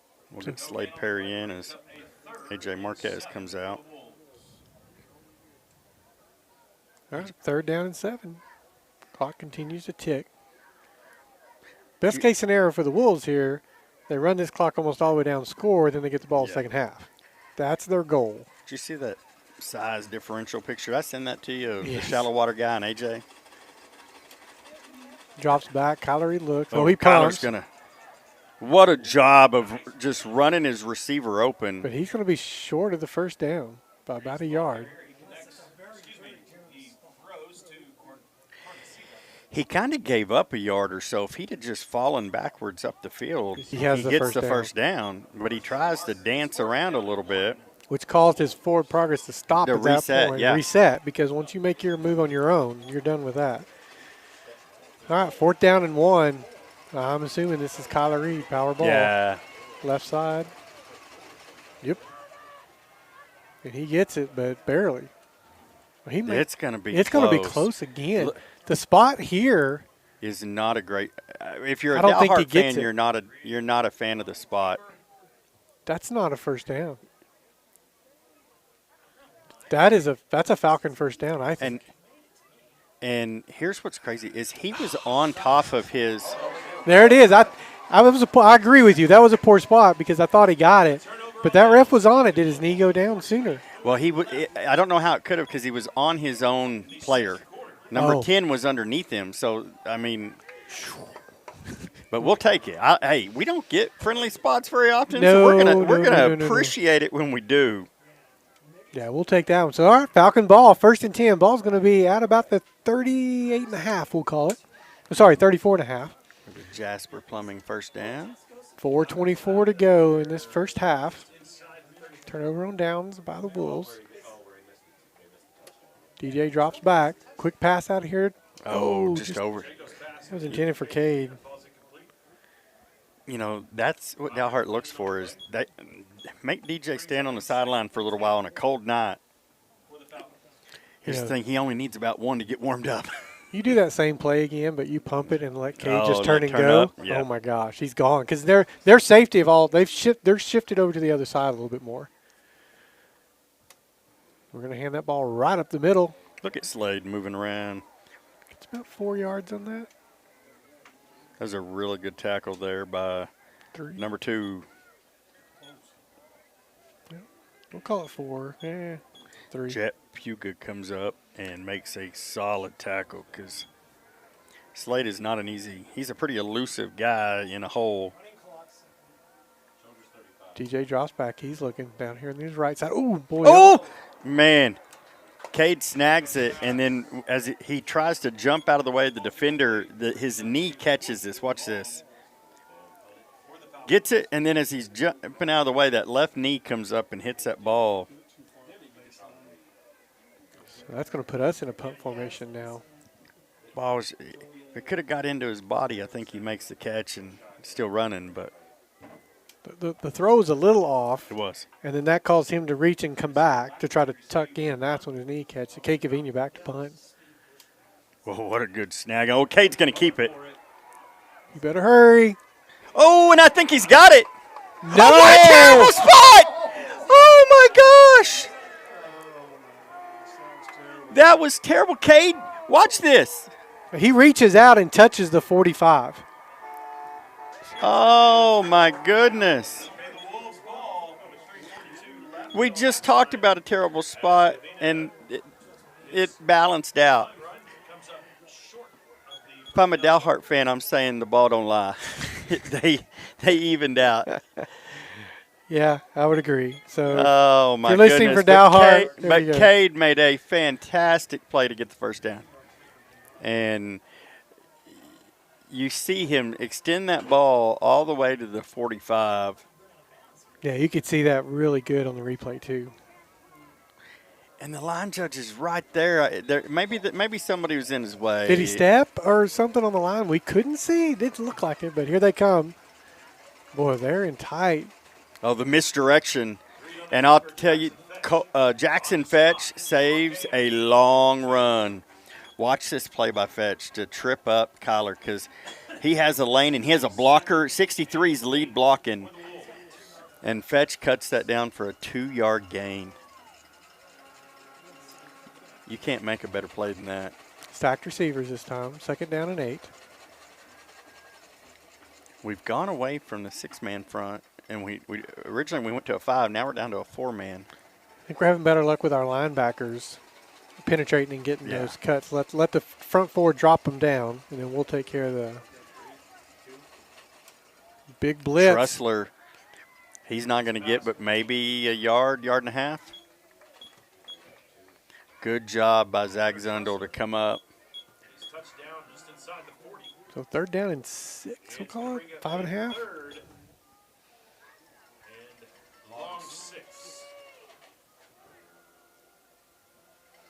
Clock continues to tick. It's at 2:30. If Dalhart comes to the line, we've literally got one and maybe a half guy out there. Max is shaded out there, but they have 3 receivers, and we only have 2 even in the vicinity. They don't. Again, all they have to do is throw that little bubble screen out there. They've got 2 blockers. So we're going to have timeout Falcons, and we'll take one with them. We'll be right back.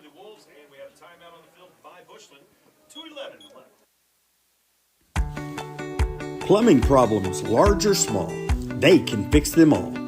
Whether it's residential, commercial, new construction, or remodel and repair, more people call Jasper's Plumbing for sewer, water, and gas repair than any other company in our area.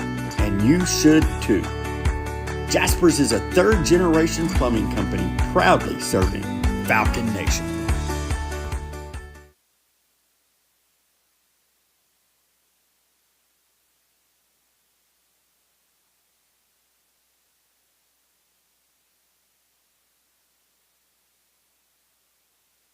In need of an adjustment after a night of cheering on the Falcons? Lovett Chiropractic is here for you. Visit lovettchiro.com or give them a call at 806-358-7106, and they will have you back on top of your game in no time.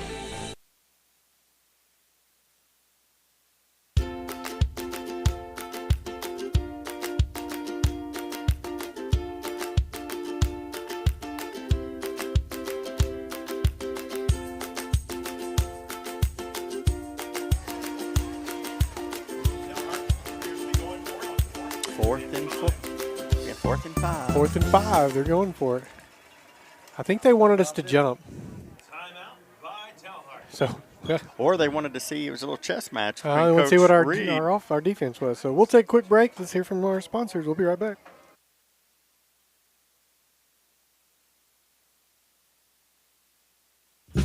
AA&A Windshield and Glass is a proud sponsor of the Bushland Falcons. We are your one-stop shop, and we'll get it done right. We are a family-owned and operated business for over 35 years, and we specialize in windshield replacement installation and rock chip repair. We offer scheduled appointments in our shop, or we'll come to you with our mobile service. Call us today at 806-353-9119 or fill out our contact form at aawindshieldglass.com to get started.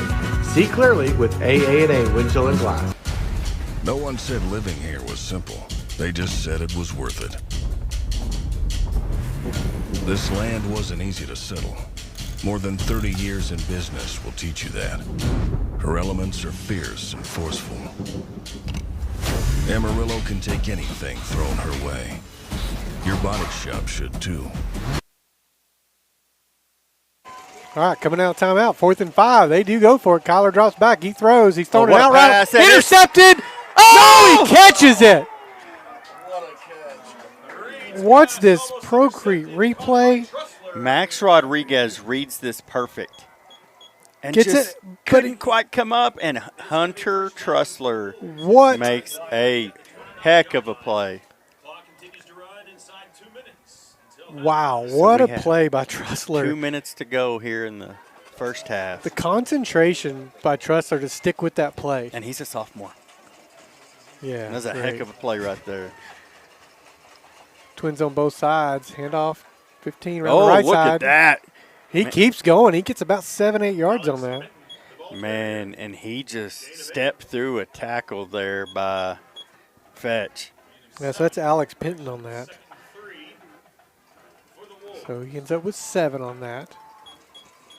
1:25, clock ticking. Wow, they're not in a hurry. Well, they're down to one timeout now. And they don't No, they're move down the to ball 0 in chunks. They don't have any more timeouts. So. Oh, a pump. I'll tell you, if that's Ty Purcell, that receiver is probably picking himself up off the sideline. Max played the ball, which saved the receiver because he was hung out to dry there. Oh, yeah, he definitely was. He got a hand up to, knock the ball down. So 3rd down and 3. Clock stops at 1:06. with that incomplete pass. Is that Bushland going to take a timeout? So Bushland's going to take a timeout. We'll take one with him. We'll be right back. Whether you need a building to grow your business or you simply need more space for a backyard workshop, look no further than Tightwire Construction. Kurt and his team will get you the most out of your metal building and take pride in exceeding your needs with great customer service. To talk about your next project, give Kurt a call at 806-683-6842 or visit tightwireconstruction.com. And as always, go Falcons!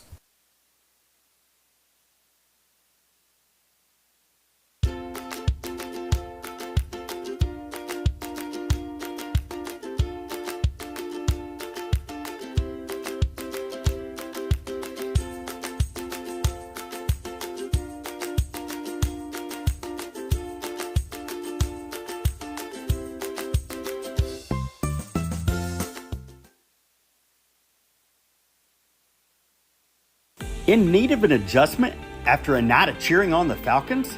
Lubbock Chiropractic is here for you. Visit LubbockChiro.com or give them a call at 806-358-7106 and they will have you back on top of your game in no time.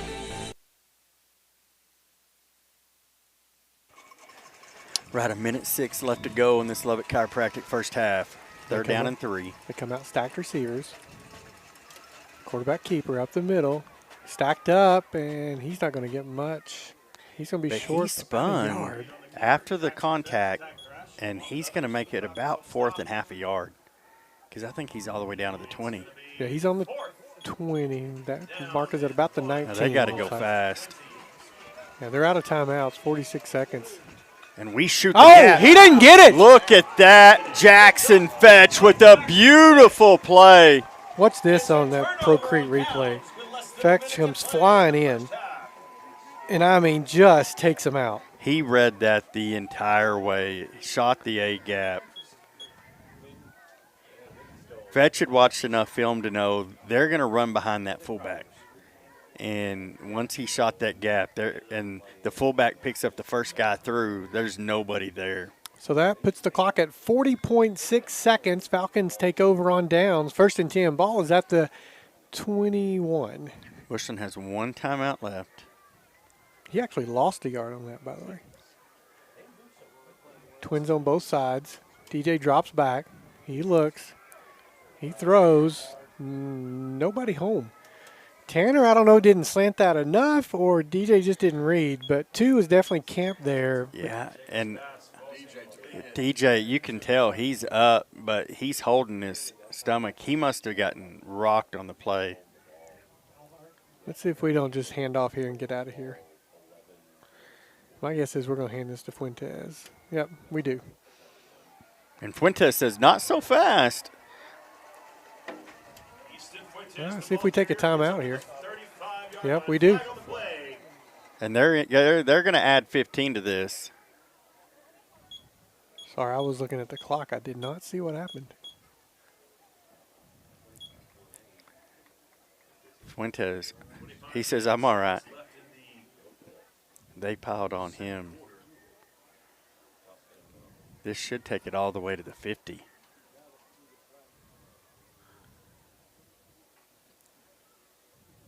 Personal foul. What? Whoa. Somebody must have retaliated because they pounced on Easton late. And there must have been a retaliation that got called and not the guy that hit Easton.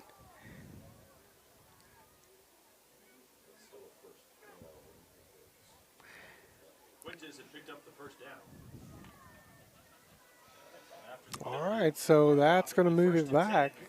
So 1st and 10, ball's going to be at the 20-yard line.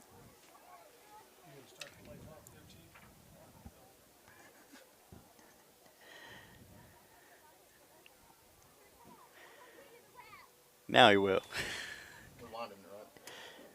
So we've got to run one play based on the play clock.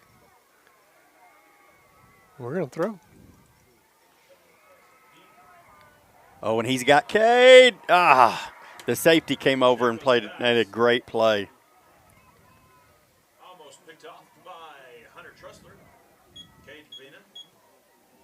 Yeah, I'd take a sideline throw to keep it away from Trussler, maybe. Because he's camped out there kind of over the middle.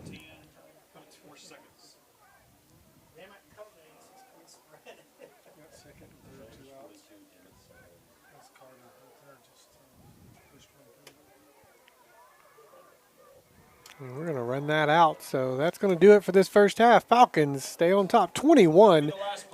We'll take a break. We'll hear our band, and we'll do a special interview of, well, we'll save that to this special interview. Yeah. We'll tease you with that. So we'll be back shortly.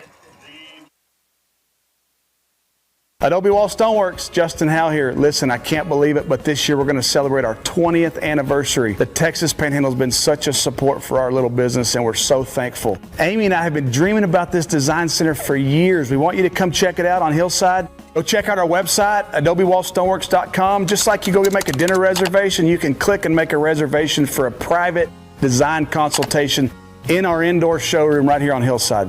Come check it out, Adobe Wall Stoneworks. Contractors Wholesale is a proud sponsor of the Bushland Falcons. Nathan Bixel over at Contractors Wholesale, they specialize in residential door cabinet hardware, wallpaper and fabric, cabinet drawers, hinges, screws, wood filler, and whatever you need to handle those big project jobs. Give Contractors Wholesale a call at 806-373-5761. And as always, go Falcons. Hope Choice is a faith-based, pro-life organization that assists women facing an unplanned pregnancy by providing free pregnancy tests, sonograms, educational classes, and baby supplies. Hope Choice is also helping young people and parents by taking a stand against society's influences that are threatening today's families. By offering free mentoring programs to young people ages 8 to 18, retreats, and character building presentations for students in the schools, Hope Choice is changing culture one heart at a time. Learn more about the mentoring programs, events, how to volunteer, or become a financial partner by visiting hopechoice.com. That's hopechoice.com. Plumbing problems, large or small, they can fix them all. Whether it's residential, commercial, new construction, or remodel and repair, more people call Jasper's Plumbing for sewer, water, and gas repair than any other company in our area, and you should too. Jasper's is a third-generation plumbing company proudly serving Falcon Nation. Melanie and Jeremy Scott with Texas Plains Real Estate Group at Keller Williams Realty support our Bushland Falcons on and off the field. As residents of the community, our school and students' success are important to us. A successful school drives home values and a strong sense of community, along with a desire to live in Bushland. To help further the community support, we have created a Bushland-only e-directory, which can be found at bushlandhomesandliving.com. Please visit our site and add your business listing for free. No one said living here was simple. They just said it was worth it. This land wasn't easy to settle. More than 30 years in business will teach you that. Her elements are fierce and forceful. Amarillo can take anything thrown her way. Your body shop should too. Loki's Body Shop, built for Amarillo. The Bushland Falcons are a symbol of excellence in all athletics. So when the Falcons take the football field, there is no room for error. Vanessa McDonald with Lyons Realty feels the same way about her job. As a real estate professional with almost 20 years of experience, Vanessa knows there's no room for error when it comes to your real estate goals. Fortunately, Vanessa's real estate experience, understanding of clients' needs, forward-thinking company behind her, and her love for the Bushland community all combine to form a winning team for her clients. So give Vanessa a call today for a free market analysis on your home at 806-336-7885. Once again, that's 806-336-7885. And as always, go Falcons. Pro Creek Construction is a regional concrete place and finish company designed from the ground up to give you solid professional service. Based in Amarillo, Pro Creek serves residential, commercial, and industrial construction industries. High standards of professionalism and quality are our benchmarks. We know your construction project requires a company that is equipped with the tools, knowledge, and experience to complete the work as promised with a focus on details. Call 806-318-3820 or go online to learn more about Pro Creek Construction at procretenow.com.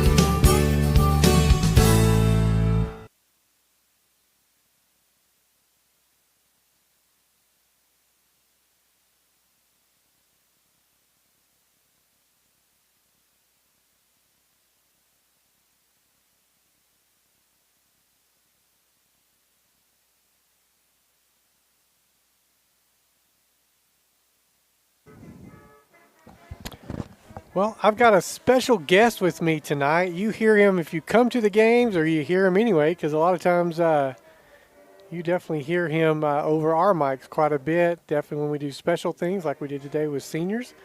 Scott Rankin, welcome, man. Thanks, man. So tonight's kind of a special night. We've been together since 2015, I guess, up here in one capacity, whether it's me running the clock or doing radio, and you've been doing that the whole time. So we've been up here for quite a few years together. My most memorable memory of us is you scaring the crap out of me hiding behind this dang sound box. And let me tell you. Did I do it on purpose? Yeah, you did. And nobody scares me. I'm one of the few people that I don't ever get scared. I went home and told my wife, I was like, Scott just scared the tar out of me. She goes, really? Somebody scared you? I'm like, he did, man. I'll never forget that. So that's one of the memories I have. You don't even remember it. You have a better memory than me because I forgot that. But the reason this is special is this is Scott's last year being the voice of the Falcons here at our home stadium.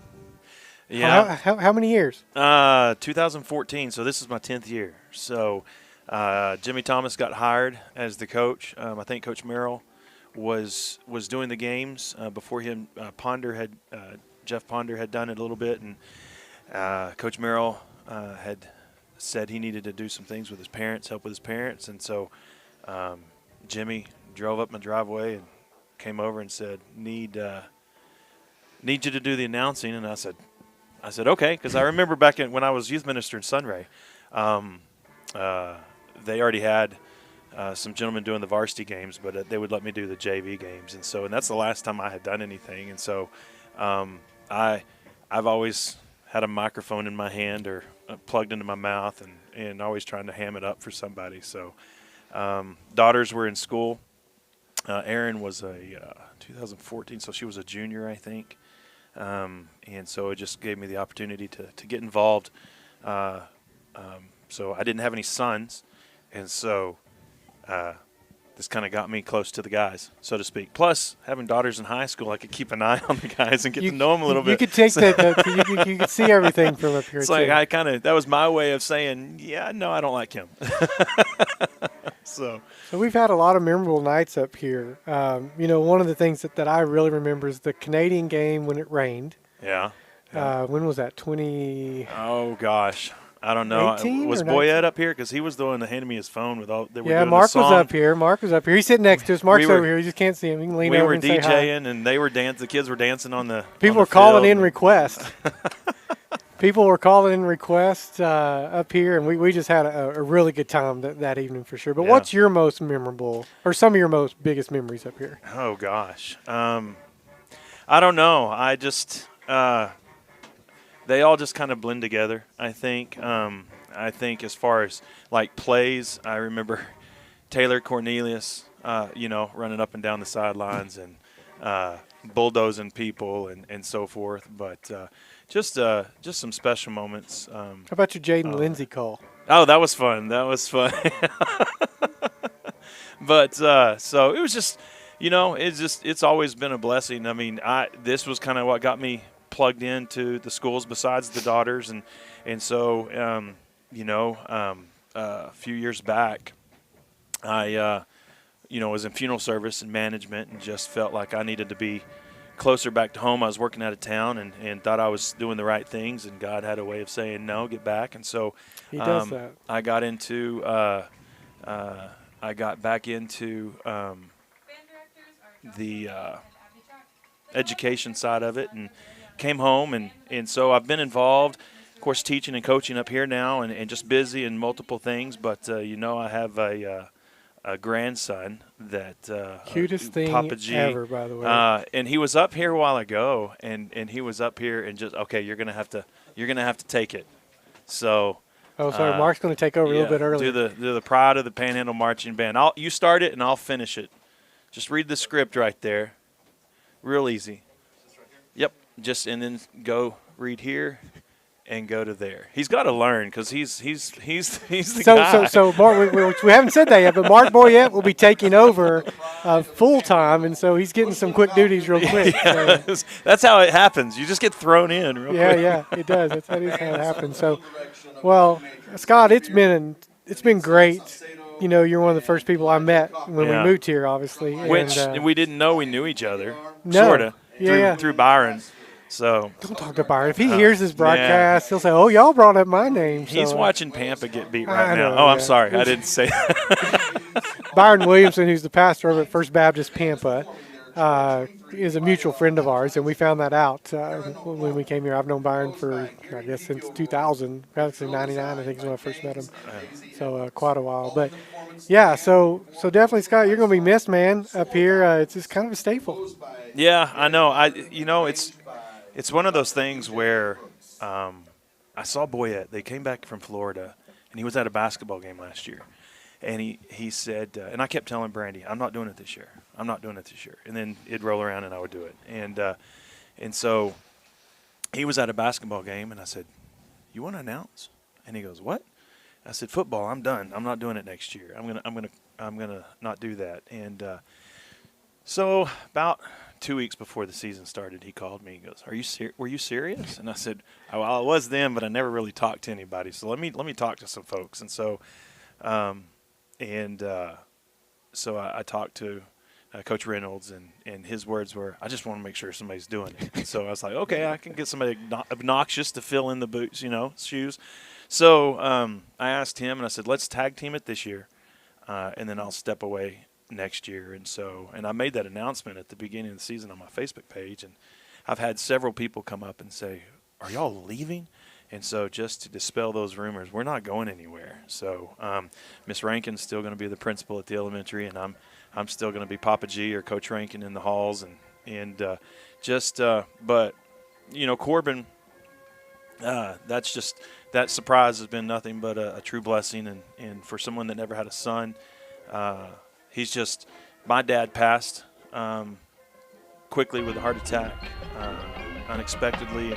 Corbin was born a week later, and they've been at our house ever since. And so he came up earlier, and just kind of fitting that they came up, and I was holding him, and Tanner Adams goes down the sideline, and I get to yell, touchdown Falcons, holding Corbin. So next year I'll be here. I'll just be down there letting him kind of experience the joys of being somewhat of a coach's kid, a coach's grandkid anyway. There you go. So I'm going to eat that up as much as I can. Well, Scott, thanks for jumping in here. We'll let our fans hear the Falcon Band. They've got a big show coming up, so we're going to let them finish it off. But thanks for joining us. All right. Thanks for the memories, man. Yes, sir. Thank you.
Well, if you're at home, let's hear it for the band. I tell you what, they've got quite the trip planned.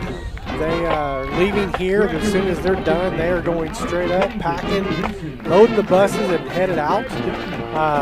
So they're going to get all of about maybe 5 hours of sleep, 4 hours of sleep before they have to hop up, do a practice run early in the morning. Let's see if I can find that schedule. In a second. If I can find it. Because I'll tell you what, it is impressive what they're going to have to go do. For their continued support of the pride of the Panhandle, Bushland High School Marching Band.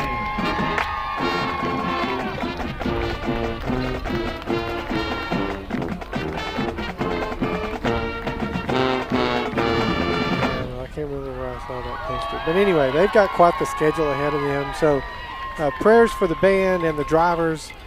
For those buses, safe travels for them, and best of luck tomorrow as they compete for a chance to move the state. So we're excited for them. I tell you what, they are here. I mean, if you talk about practice, I hear them practicing in the mornings. They had 2-a-days of their own. They practice as much, if not more, than the football team does, and they're having success just like the team does. So thanks to everyone that participates in that, because they are amazing, they're awesome, and they know how to rock it. So I'll tell you what, let's run a few scores for you. And let's run down this list. All right, so Amarillo Tascosa is playing Lubbock Cooper. They're down 24-21 at the half. Welcome back, Stephen. Clarendon Broncos are up 44-0 over Shamrock. Follett final. Must be a halftime score, 64-12 over White Deer. Wichita Falls Rider, 23 over Plainview, 7 at the half. Also at the half, Farwell over Stinnett, 34-0. At the final of this one is Wheeler. They must have played last night, I guess. Wheeler in Memphis, 31-0. Wheeler wins that. At the halftime, we got a great game with Dumas and Canyon. Dumas on top, 35-28 at the half. Stratford Elks all over Highland Park, 42-0 at the half. A little bit of a shocker, Randall on top of Hertford, 10-0 at the half. Friona over Spearman in the third quarter, 19-6. Tahoka over Olton, 35-13. And Shallowater and Muleshoe, 14-13 at the half. Shallowater on top by 1. So a little comeback there because they were behind for a lot of that. Sudan 33-6 over Bovina at half. Also at the half, Claude and Nazareth, 6-man action, 40-38. What a close game that one is too. Lockney and Hell Center, interesting second quarter score, 9-7 with Lockney on top right now. Panhandle all over Sanford Fridge, 52-0, still in the second quarter. Idalou score. They're taking out some frustration from that Stratford game. Woo, they are. Idalou on top of Littlefield, 27-12 in the late in the second quarter. Petersburg on top of Andy, 50-19 early in the third, or halfway through the third. Groom and LaForge, Groom on top, 38-20. Just a few minutes left in the second. Also at the half. Oh, and the other finals, 6-man action. So, did you see the New Morton score by chance? Maybe I'm not far. I only went 100 miles. Yeah, it's down in Lubbock. They're playing in New Home. Jared Thomas, Bushland Falcon alum, coaching at Morton. They got a big win last week. They are playoff bound. New Home is on top 41-0 over Morton. So Jared, congratulations on getting playoff eligible. Your reward is a trip to New Home, the number 3 ranked New Home. They are rolling, man. They are rolling. I've got a good friend, Brad McMinn, whose kids go to school down there. Last week they were playing. I'm trying to remember who they played too. Next Plains. week They played Plains. Oh yeah, it was Plains. And he's from Plains. His dad coached there, and now he lives in New Home. His kids go to school in New Home. So I'm like, man, go home, beat up when you're in town. I have to send him a text. But here we are. We got a minute 20 left in the halftime. We're about to run out here in just a second. But Falcons, great first half, Steven. Yeah, we talked if the Falcons can go fast, they can control this game. Dalhart, we came out, we scored really fast. touchdown. And then we get the turnover. And it looks like we're about to go in and really take control of the game. Kyle fumbles. Dalhart goes on one of these long Dalhart drives to get back in at 7-7. And then you think, okay, what are we going to do? Defense was just on the field for 18 plays, I think it was. Maybe 16. And first play, Tanner Adams, 65 yards. And all of a sudden, just like that, the Falcons retook control of the pace. And they did a really good job through the second quarter of controlling it at the pace they wanted to play. And so now we'll kick to Dalhart, and let's see if they go on. We'll see, can we get them 3 and out, or maybe even 1 first down and out? Or does Dalhart take control here in the second half of the pace with this opening kickoff? We go on one of those long Dalhart drives. Yeah, this will be interesting, but they definitely wanted to do that. Look down there in front of us. Taylor Thomas in the house. Just talking about her boy down in Morton. So good to see her as well. Got our Jimmy Thomas scholarship we'll give out this year. We'll be coming up this May. It's going to be fun to get there. The process to get there too and whatnot. So we're excited to do that. So we're going to put this up. Let's do a reset real fast. Get your scoreboard up. All right, so 21-7 as we kick off this third quarter. We're waiting to the last minute to stand up. Reason why is because our legs are under here where the There heat is a warm. I went down to the sideline at halftime, and I was like, man, it got cold. And then I walked back in here, and I was like, oh, okay. I like calling these games. There's a heater. Enjoyed the interview with Scott Rankin. Oh, Falcons doing an onside, and they're going to get it. They got it. Falcons recovered. I tell you what, Dalhart was not ready. They were just kind of easing up the run. They didn't see that coming at all. So there you go. Falcons like, yeah, well, we'll still get the ball to start the second half. What? And that answered our question. Are we going to play at Dalhart's pace or Bushland's pace? And Bushland comes out and says, no thanks, we'll play at our pace. But it's I almost wish we got to the replay. I did. Oh, did you? I did. I missed the replay because okay. I was trying to see who came off the bottom of the pile. I missed the replay. Sorry. And look at this formation. What is this? Oh, Falcons. We're going to shift out of it. Oh, this is a watch this. It's going to be a this is not the play I was thinking it was. Tanner turns what really should have been a loss of about 3 or 4, and he ends up getting a 2-yard gain. So nice job by Tanner Adams. So we have a shift play where we actually do a double pass, but it's to the center because the center is now not the center. And so Kate Cavini, we're trying to get numbers on that outside. He actually has. Oh, and he got a block from Easton Fuentes, and he got the first down. Oh, they're going to call a hold somewhere, but it was not on this block Easton. At the top of the screen. Flag on the play. They're going to get Humphrey for the hold, and that is not a good. He's inside the shoulders. That play will be nullified.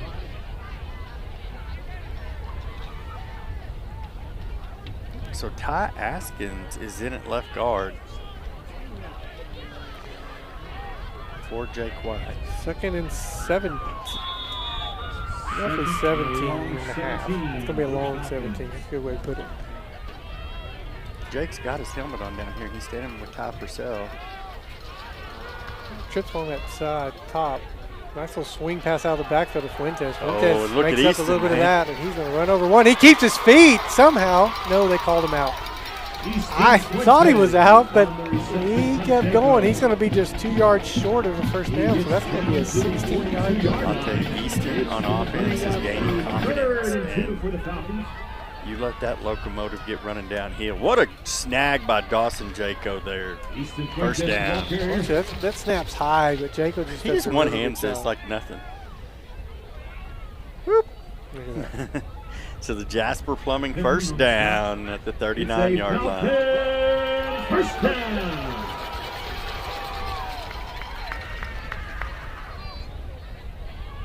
Come back out, trips over here on this right. Quick pass, right in the middle of the field to the side, out in that flat area. Stratton a great job by Malloy. Stratton Malloy.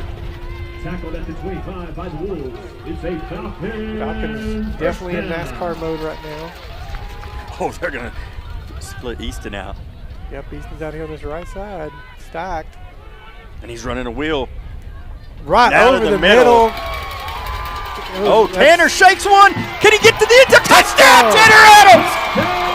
What a move at the 5! Watch this play. Tanner sits out right in the middle of the field. Gets caught here, moves and jukes outside, and then stretches out for the touchdown. New vision touchdown. Tanner Adams with the 25-yard new vision touchdown. What a run after catch. There was multiple times inside the 10 I thought he was going to go down. Tanner told us whenever we interviewed him last time for the local legend outfitter player of the game, he goes, I want the school single season touchdown record. That's number 3 tonight. Kicks up, and it is good. So with 10:31 to go, Falcons come out, score first, 28-7. We'll be right back. Plumbing problems, large or small, they can fix them all. Whether it's residential, commercial, new construction, or remodel and repair, more people call Jasper's Plumbing for sewer, water, and gas repair than any other company in our area. And you should too. Jasper's is a third-generation plumbing company proudly serving Falcon Nation.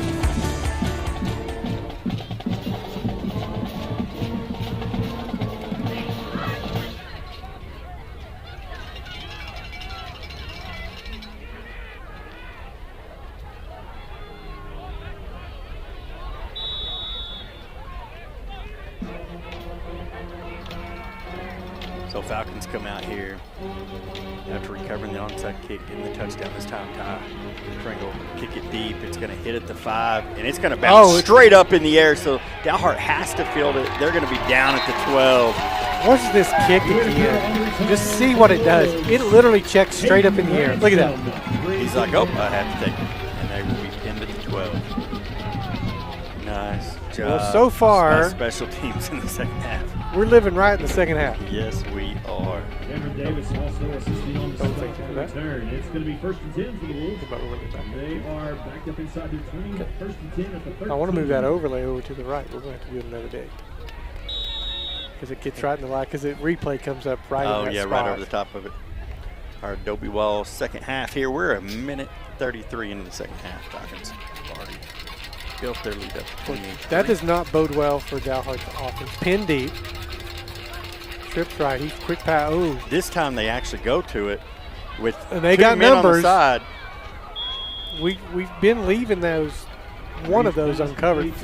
It's not uncovered. They're assuming he's coming over the middle because we're shading that way. But if they bring the outside in, we're going to go. And then that inside guy's going to go. And the reason we got the tackle there was because one of the receivers fell down. So they've got numbers. It's 3-on-2. So they come back out. One in the backfield. Kyler's still back there. Looks like the receiver return. Ooh, just a little overthrown. Looking for Hayden Bird down the sideline. Covered by Yes, that is a call. Hayden Hall got a pick 6 last week in shallow water, getting his first new vision varsity touchdown. Good job on the camera color, by the way. Looks great. Thanks. Yeah, it's been holding, too. Just had to play with it a little bit. Ooh. Did we get back? No flag. Oh, that is offensive pass interference. There it is. I think but if we didn't jump. We must have got back because I did not see a flag come out. But yeah. Did you see one come out? I did not. Okay. I did not see one at the line. I thought we were going to get one, and it looked like, but maybe we got back. But this is definitely offensive pass interference. Nice interference against the offense.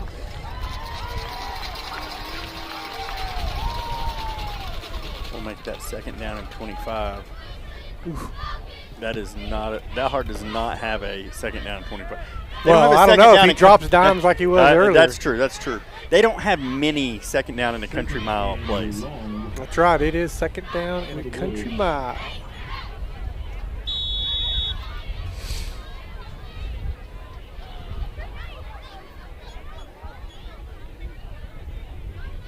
I'd go back into that trips formation.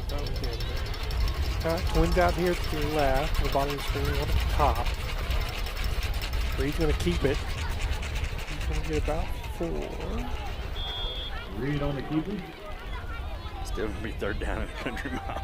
Yeah, he doesn't get past the country mile mark yet. 3rd and 21. Leading the stop with the Red Falcons. Short gain on the play brings up the 3rd and 25. Clock ticks down to 9.5 to go here in the 3rd quarter. Yep. Third quarter. They don't want to snap the ball fast at all. Yeah. See what they dial up here for 3rd and the country mile. He drops back. Kyler looks. He wants to trying to throw a screenplay. Oh, almost my picked goodness. off by Charlie. And it. No. Who is that? It's Charlie. He's the only one with the neck roll, right? No. No. That's Cannon Melvin. Because Cannon Melvin has That's one right. too. Cannon Melvin now has the neck roll. So Cannon, because I thought it was Charlie, but that's not Charlie. I couldn't get his number quite right, but yeah, he almost picks that one, and if he does, it's a pick 6. It's a pick 6. Grandpa Charlie would love that. Oh, high snap. He's going to have to get rid of it. Is he going to try to punt What it? a heads-up play by the punter. Now, this is not going to be a big punt because But it's better than his alternative. But he gets, watch this, he gets it up, sees he has a shot. And the Falcons are going to have it from the 22-yard line. So I mean, he gets, here's the deal. That's another 10 yards, if not 15 roughly, where he kicked that from. So while it doesn't end up great and not what they wanted to do, it sure puts them a little bit further than where they would have been, which I thought it was actually going to be over his head. So number one, great job of getting up and getting it, because I thought it was over his head. But, man, he's got some sticky fingers because he did pull that one out of the air. All right, 1st and 10 for the Falcons. Ball's going to be at the 22, 9:12 to go in the 3rd.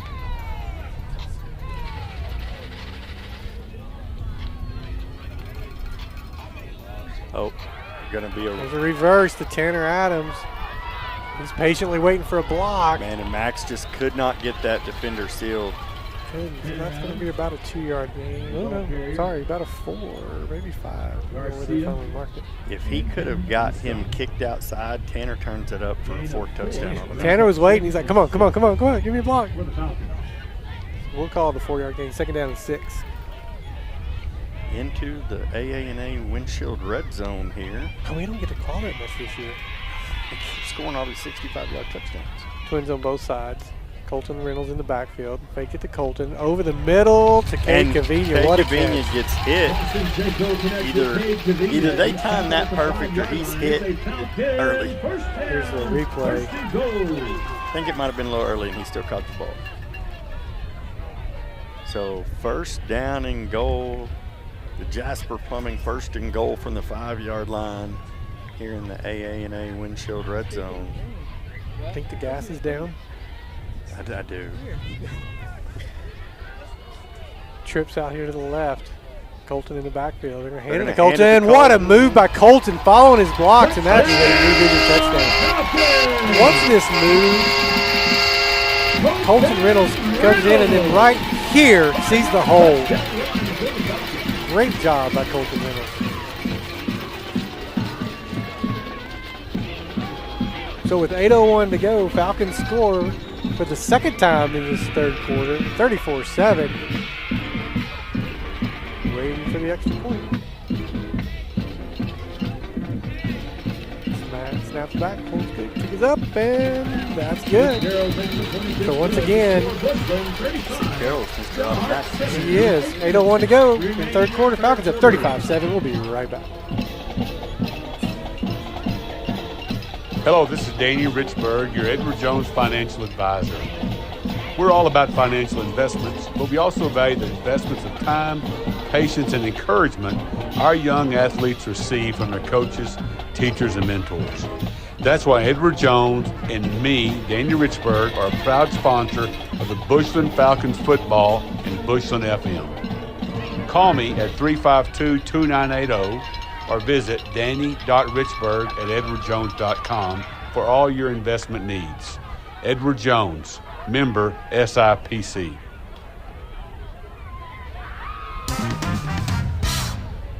Welcome back.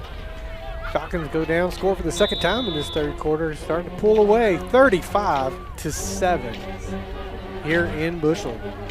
This game is for the district championship. Kick's it's gonna take a bounce. Oh, takes it about to 15. Oh, he makes a nice spin move in the hole. Wow. Good job by number 25. That's a Gregory Whitaker.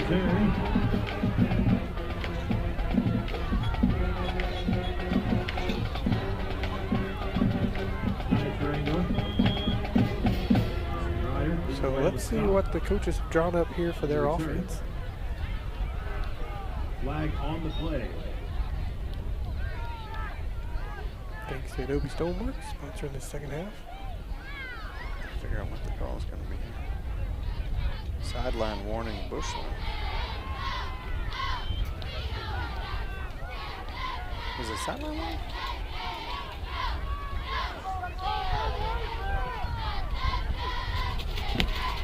No, it was not a sideline warning. No, it wasn't. Some sort of personal foul. Reynolds is not happy about that call. Penalty against the Falcons removes the ball after the return to the 45. Don't you ask them what happens. Just wait till Monday. So here they come out, Twins up top, one over here in the bottom, two in the backfield, offset eye. 25 gets the ball. Whitaker, the ball carrier. I already sent a text to try to figure out what was going on with Jake White. Apparently Jake is benched right now because he had that personal foul right before the half on Easton's run. Oh. Second down and 8. Do I send another one and that's what this Reynolds was just mad about? That's Whitaker on that carry. Same one had to return earlier.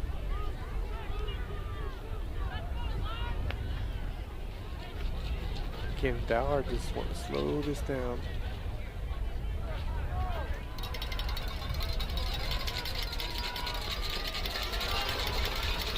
Put one in motion, left to right. He's going to come back. Turn a second. Ooh, man, Easton makes him throw that. Or not Easton, Charlie Pitt makes him throw that way before he wants to because Charlie was coming.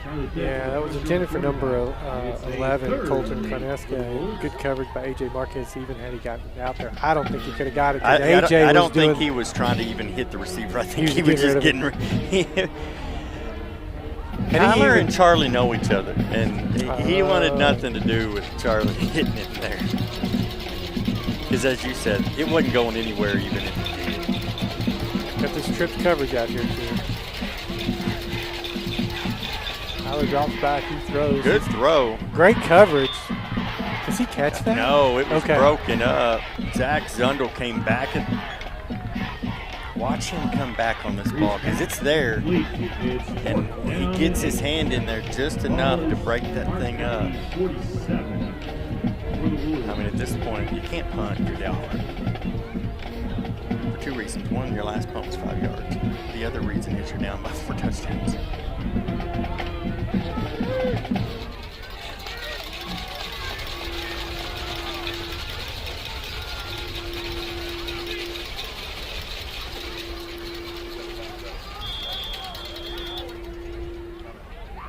All right, so that's a timeout. We'll take one with them, and we'll be right back.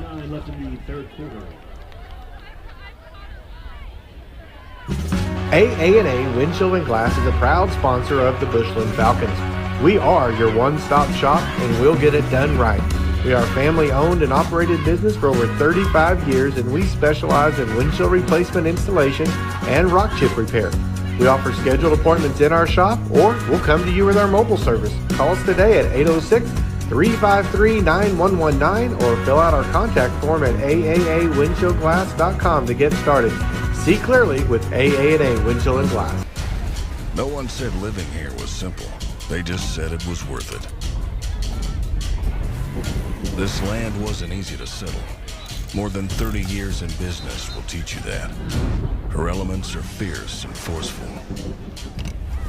Amarillo can take anything thrown her way. Your body shop should too. Loki's Body Shop, built for Amarillo.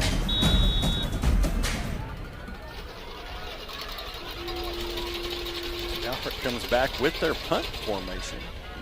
Much better punt this time. Ooh, what a roll. That's going to put it inside the 15, down to the 10. There.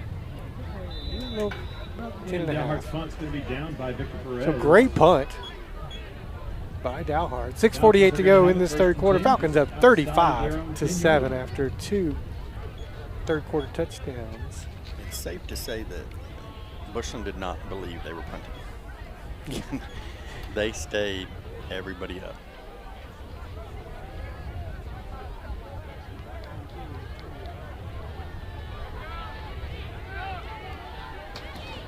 You know, the upside to having this monitor is the bar doesn't get in his way because I can actually look at the monitor. Although I hate doing that. So we've got an empty backfield. DJ drops. He's going to take out on the quarterback keep. Oh, my goodness. Well, that was number 1, Ben Meyer. Tackled by Ben Meyer. He squared DJ up. He did. About a 2-yard gain. 2 on the play. You want to look at a great way to make an open field tackle? Just break down. He broke down and made DJ make the move.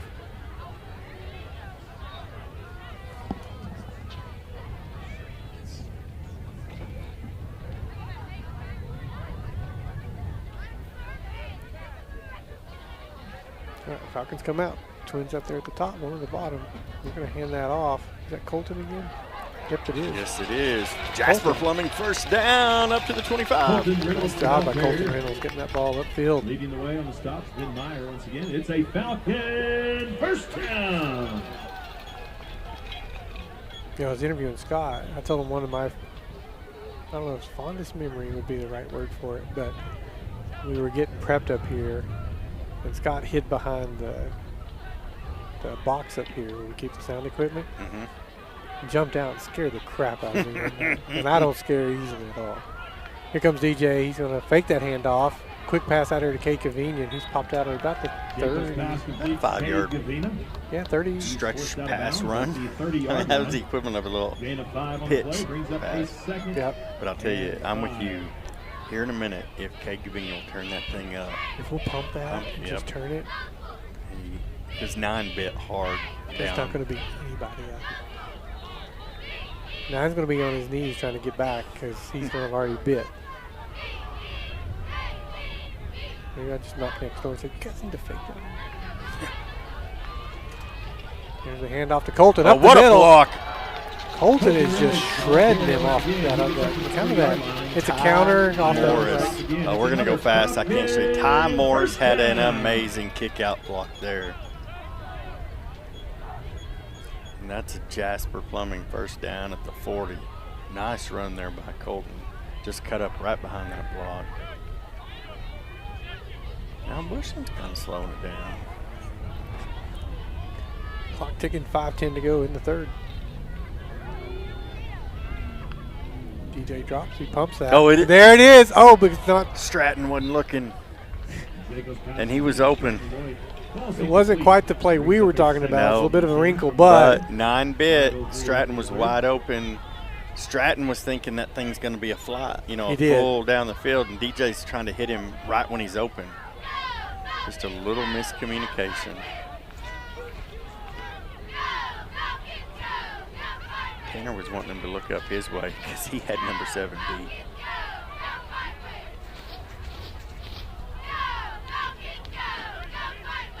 Cordova up top is a big dude. Hand it again to Colton. Picks his way through. Man. Look at that. Nice hard run. Gets up close to that Jasper Plumbing first down. Real quick, we'll see if we can get it. Watch this extension by Colton at the end. He gets to the line. He's caught, but look at that. Extra effort. Yeah, that contact's made at the 44, and that play ends at the 48. They're going to bring a big package in here with Austin Ryder and Easton Fuentes. And then Dalhart's going to run a big dude on, too. Yeah. Number 75 comes trotting in. Ben Turner. That's a good name for him. Hand off to Colton Reynolds. Look at him make the first guy miss. Colton Reynolds, the ball carrier. Great job by Colton. He knows where that marker is. But look at this. The linebacker has him in the backfield. First down, ball at the 49. Inside. Get a little bit of a break. It's a Jasper Plumbing first down at the 49 of Dalhart. crossing the Wolves territory here. Clock continues to tick. 4:05 to go in the third. Slade Perry back in the ball game. Oh, false start. Flag on the play. Oh, back us up. We'll try that again. 1st and 15. False start against the Falcons. Thank you.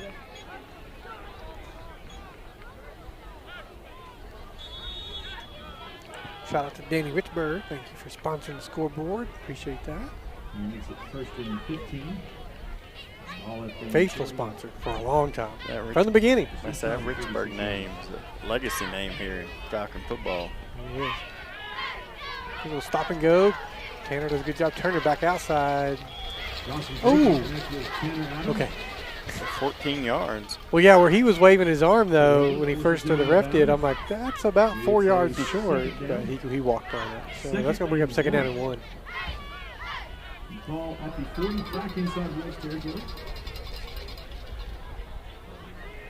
Tanner Adams making an argument to be the local legend player of the game. Nice jump inside. He just didn't get there.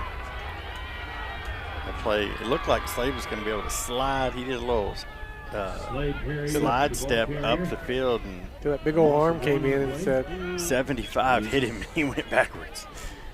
32. Rotate a few people in here. Got some speed.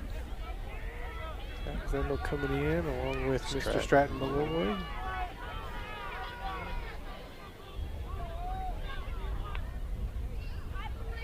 Roll it out to the right. It's going to hit Stratton out of the backfield. Oh! Man. That was so close to disaster. That was almost a pick 6. DJ's like, I got to trust my arm. He makes a great break on the ball, but he's just a little late on that. Jasper Plumbing 1st down at the 22. Just outside the AA&A windshield red zone.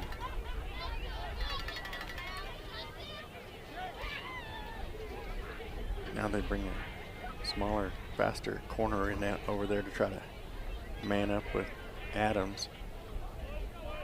Trips left, single right, one in the backfield.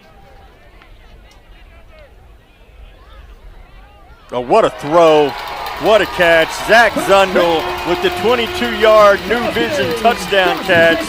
That was a great fake because I totally thought he had it right over the middle of Zach Zundel. And what a catch by Zach.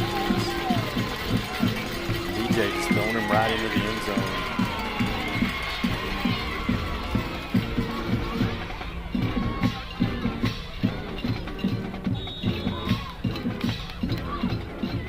I've been saying it for a few weeks. Zundel getting healthier and healthier and more comfortable. Just another explosive weapon for DJ's. That was close. All right, well. Oh, they called that one no. Wow, he's almost blocked. All right, so that's it's no good. So 2:40 to go. Falcons up 41-7. We'll be right back. Whether you need a building to grow your business or you simply need more space for a backyard workshop, look no further than Tightwire Construction. Kurt and his team will get you the most out of your metal building and take pride in exceeding your needs with great customer service. To talk about your next project, give Kurt a call at 806-683-6842 or visit tightwireconstruction.com. And as always, go Falcons.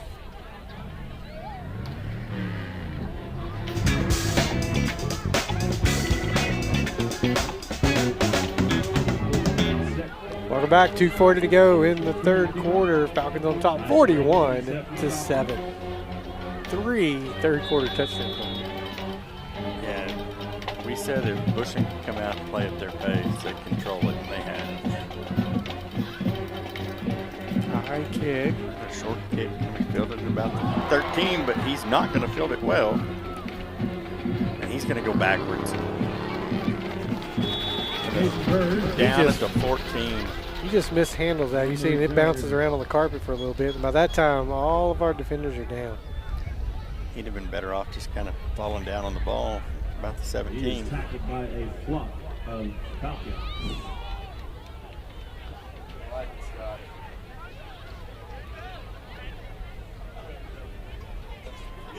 flock of falcons, if you heard that on the replay. Rankin going out in style tonight. Pulling out all the stops.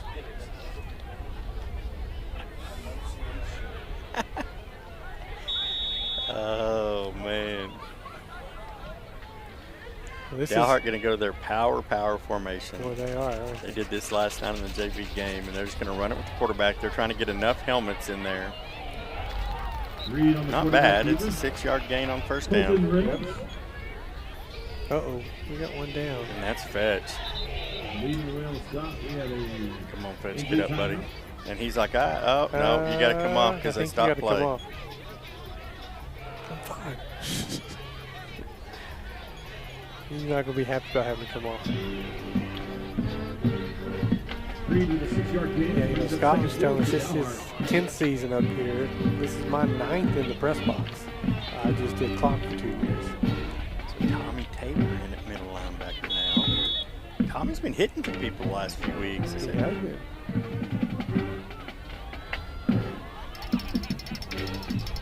Two stacked over on that right side, but they're definitely right.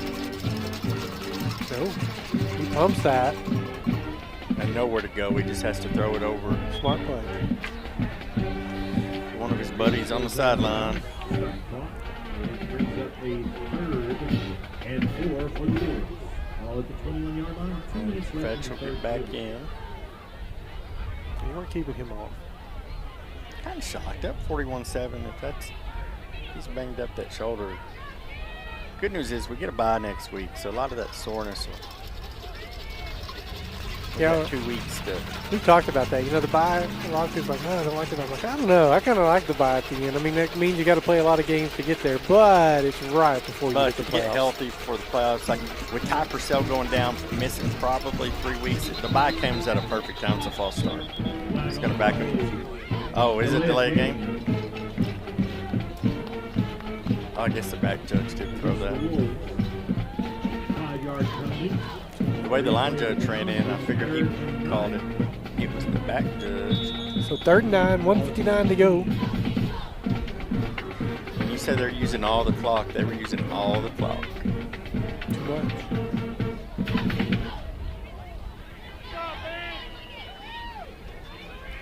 Called by Mr. Boyette here, running the clock tonight. He will take over being the voice of the Falcons in the stadium next year. Oh, man. He threw a rocket, another by good the way. throw. Reed's pass intended for Farnesika calls it complete. Couldn't be handled by 4th and 9 for the Wolves.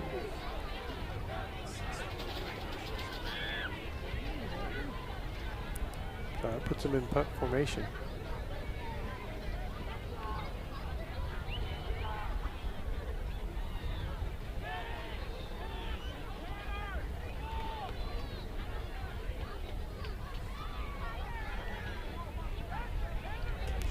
Better snap this time. End over end kick. It should roll unless it checks up. And it'll go out of bounds at the 46, 47. 47-yard line. Jasper Plumbing first down.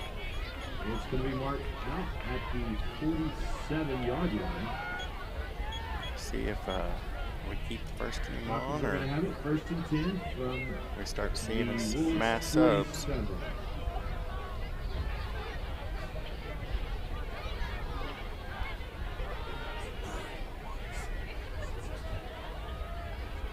Nope, looks like the same group. Yeah, it's.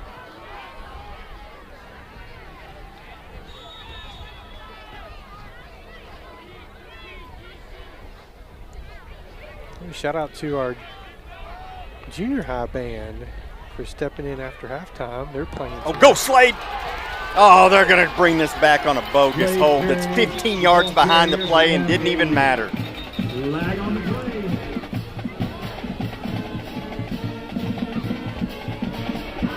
So finish that. Since our high school band had to head out, the junior high band has actually stepped in. I did not know that. So thanks Vanessa McDonald for letting us know that.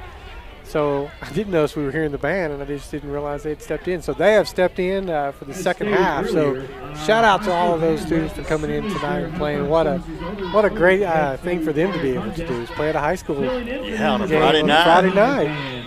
Hey, but that schedule for varsity band They will leave here. They're going to arrive in Lubbock. I think it said at like 2 in the morning. I was trying to find that post. Somebody posted it Here, somewhere. I have the schedule. Somebody sent it to me.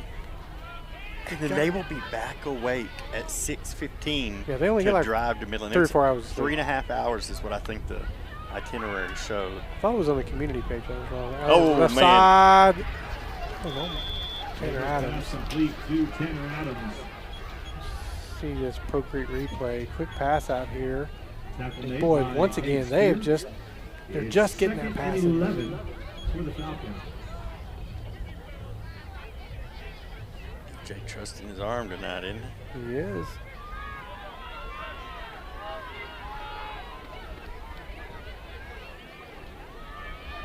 Clock continues to tick down. 45 seconds to go in the third. Falcons hand that ball off again around that left side.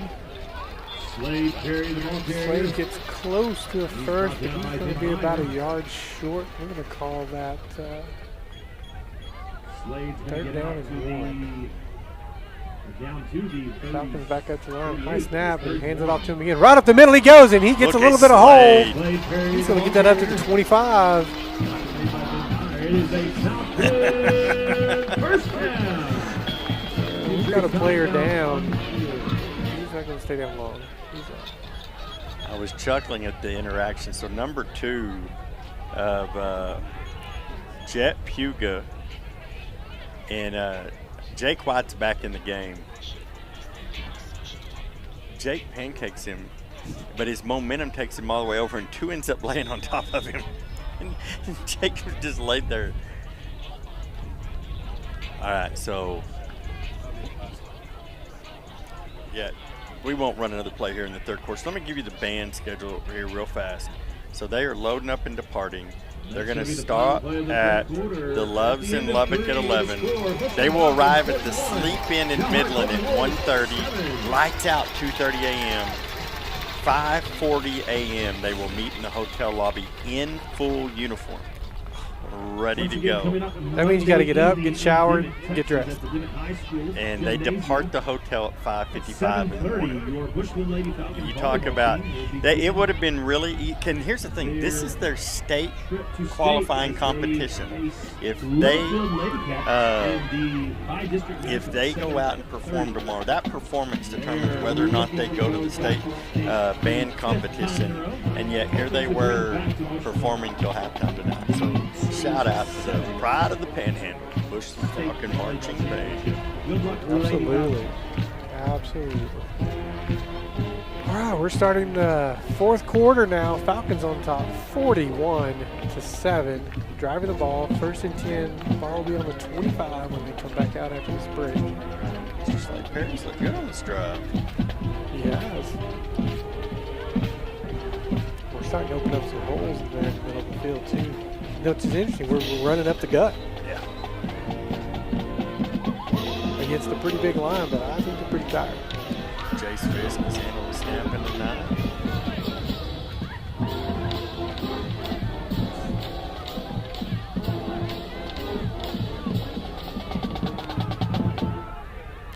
Tricks out there to the right, over here. Perry stays in the back, right in the middle he goes. He bounces out a little bit. Look at to him the find left. that hole.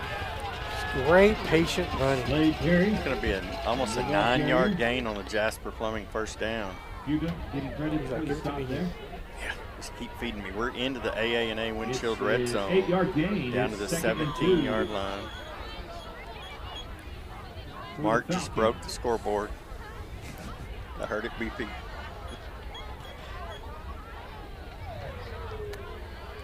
Ball's going to be at the 17. 2nd down and 2. 2 in the backfield now. He's going to hand off to Max Rodriguez, who will get the Jasper Plumbing first down to the 13. Max getting a little love back there right back there. It is a Falcons first down. Ball at the 12-yard line. So 1st and 10. Ball's at the 12. He can still get a first down at the 2.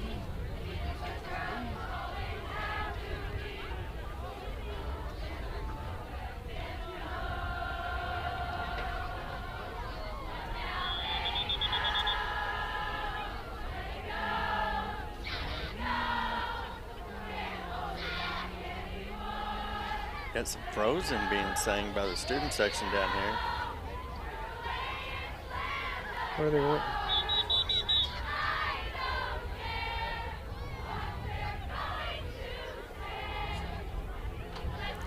Hold on, we gotta get some.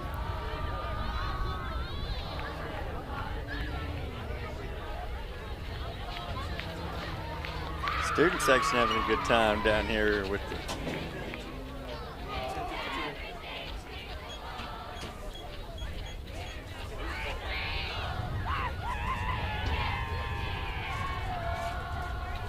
Sorry, Josh. Man, we've all been there, Mark. We've all been there. We're all rookies at some point.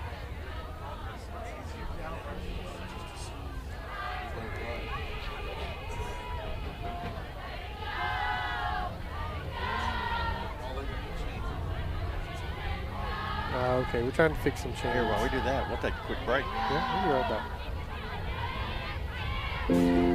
Hope Choice is a faith-based, pro-life organization that assists women facing an unplanned pregnancy by providing free pregnancy tests, sonograms, educational classes, and baby supplies. Hope Choice is also helping young people and parents by taking a stand against society's influences that are threatening today's families. By offering free mentoring programs to young people ages 8 to 18, retreats, and character building presentations for students in the schools, Hope Choice is changing culture one heart at a time. Learn more about the mentoring programs, events, how to volunteer, or become a financial partner by visiting hopechoice.com. That's hopechoice.com. All right, welcome back. Sorry, we wanted to get that in from Hope Choice. What a great organization Hope Choice is for the Texas Panhandle. Also 1330 down there on the WT campus. What a great student ministry that has become. And the coffee shop is down there as well. Incomplete pass there on first down. Handoff up the middle. Slade makes a nice little shifty move. Takes that for 5 yards down to the 8. Slade Perry. In the A&A Windshield red zone. Gain of 4. Brings up with 36. Third down and a long 5. Probably call it 6. Probably 6. Tanner's like, hey, why don't we do that jet sweep again?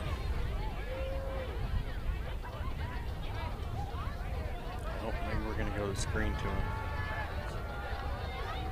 Yep. Back, he looks. Nope, nope, the other side. way. And touchdown! Touchdown! Touchdown! Looks like Slade Perry.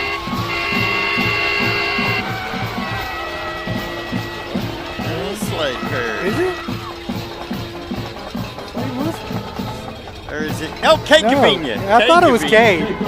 That's very rarely that my eyes see Kate first, but 1-2-1-9. It's close. Kind of. It's close. Nice job, Kate Gavinia. Wow, so let's see if 8-yard touchdown. Sid was under a lot of pressure that last kick, so we'll see. Kick is up. And there, that was good. Up and good. So with 9:53 to go, Falcons go up 48-7. We'll be right back. New Vision Exterior Solutions is a proud sponsor of our Bushland Falcons.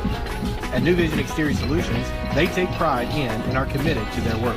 With an increasing number of successful projects under their belt, they can proudly say they are one of the most trusted seamless gutter installation companies in Amarillo, performing both residential and light commercial work. New Vision Exterior Solutions can handle all of your gutter needs, including removal and installation, hail damage, wind damage, and leak cards. New Vision can also stain new and old fences and make those old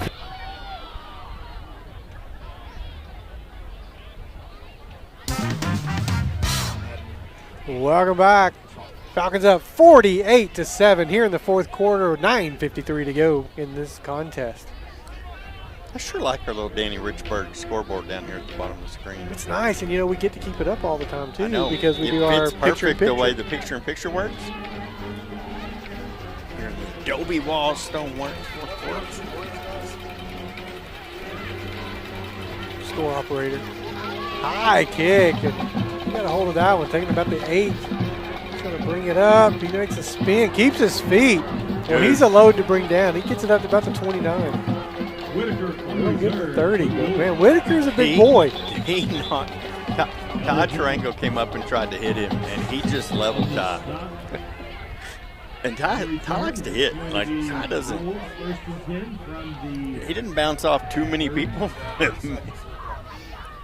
Personal foul on Dalhart. Personal foul called against the Wolves.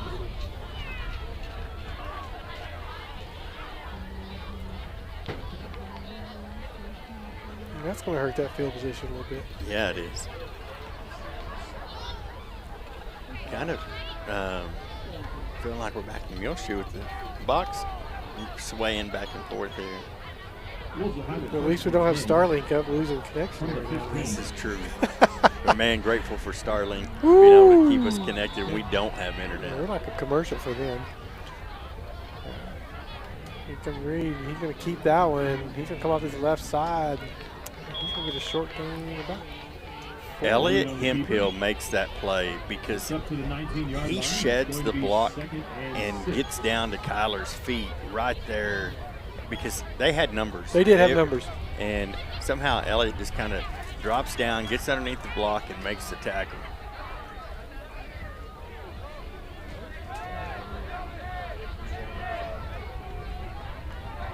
Boy, Quaid getting his arm loose down here. Heck yeah. Is Quaid 20? 28. 28, sorry. Keep it again off that left side. He lowers his shoulder, he's going to get the first down. Whoa. Now, here's the thing. He had Hayden Branscombe kind of tied up, and Hayden, all he did was stand up. There's no way that could be on Hayden. Personal foul. Yeah, that's on the Dalhart play. Yeah, going to push him way back. So they'll get the first down, but then they'll lose 15 yards. So it should be first down from the 12. Yep.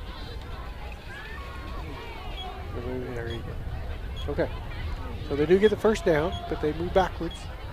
Ball at the 13-yard line. Breckenhall, Hayden Branscombe down here towards us. Lots of some playing time in for these non-starters. Back. And that's going to be a sack. And Reed's going to be sacked.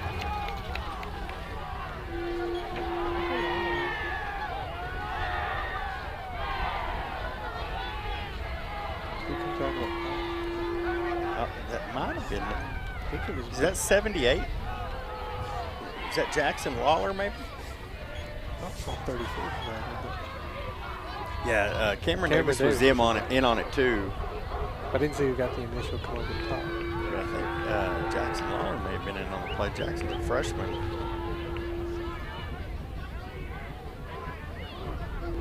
Called up. Freshman didn't have a game this week. Drops back. He's standing in his own end zone. He's under heavy pressure. He's going to get rid of that ball. And what a throw! Wow. Man Great alive. throw to Hunter Trussler. To Trussler. Give him some love on that one. Well, the run after catch took so long. But, man, Kyler Reed running for his life in the end zone. I thought he was going to throw it away, but, man, he spotted Trussler sitting in the middle of the field. And had to throw that back across his body a little bit, too. Throwing across his body, running away from the play, and chunks it 40 yards downfield. Handoff up the middle. That was to number 15, Alex Pitton. Good tackle there by it's 21. It's Elliot Hemphill again.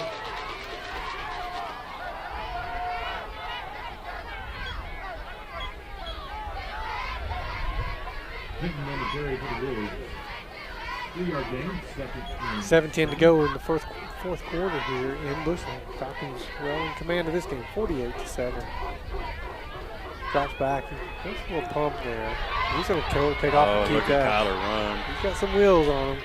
Tommy chases him down and out of bounds at the 33-yard line. By Tommy Taylor. It's another first down for Dalhart. Inside Falcon territory. I've never seen our press box shake like that. I haven't either. Let's shake it. That's interesting.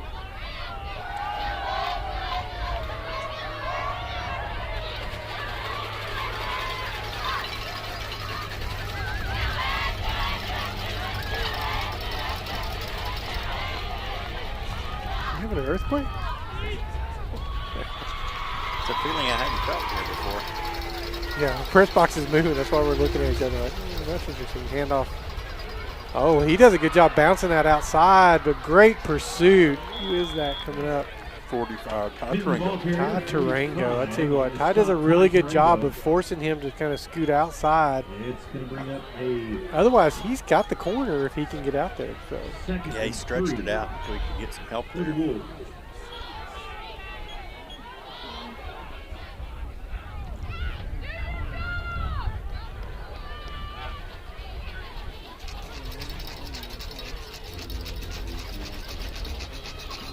Tyler's going to go to the end zone. Touchdown. What a throw and catch. No, it is no good. He's out of bounds. Shout out to Zach Zundel, who forces him to the sideline there. So it's going to bring up a 3rd and 3. Yep, he does. He steps out. Coaches over there did not like it. You see the replay. He goes out right somewhere in the end right zone. Before. Well, I think he actually steps with that left foot going into the end zone. I think he's on the line. At least from here, but we're alone. Man, Kyler had number 75, and he used him out in front. That's going to be a first down. Clock continues to tick here in Bushland, 6:05. And Dalhart's in the AA&A windshield red zone. We don't get to say it a lot on our because we have so many long scores, so we're going to give them credit for being in there. But we got to get used to the playoffs because we can say it in the playoffs, but we have to say it both ways in the playoffs. You'll hear a lot of our sponsors called both ways. That way we can still call them. Bushland does not want to give up the touchdown, so they brought the D-line back in. Charlie Pitt, Easton Fuentes, they're all back. About 485 on that. See where he marks it. Charlie actually is in on that play out there on the edge. But they'd like to shut him out in the second half. 2-yard gain for the Wolves. Score and turn it over. I'd just like you to do it fast. I'd like to see my boy Quaid get in here.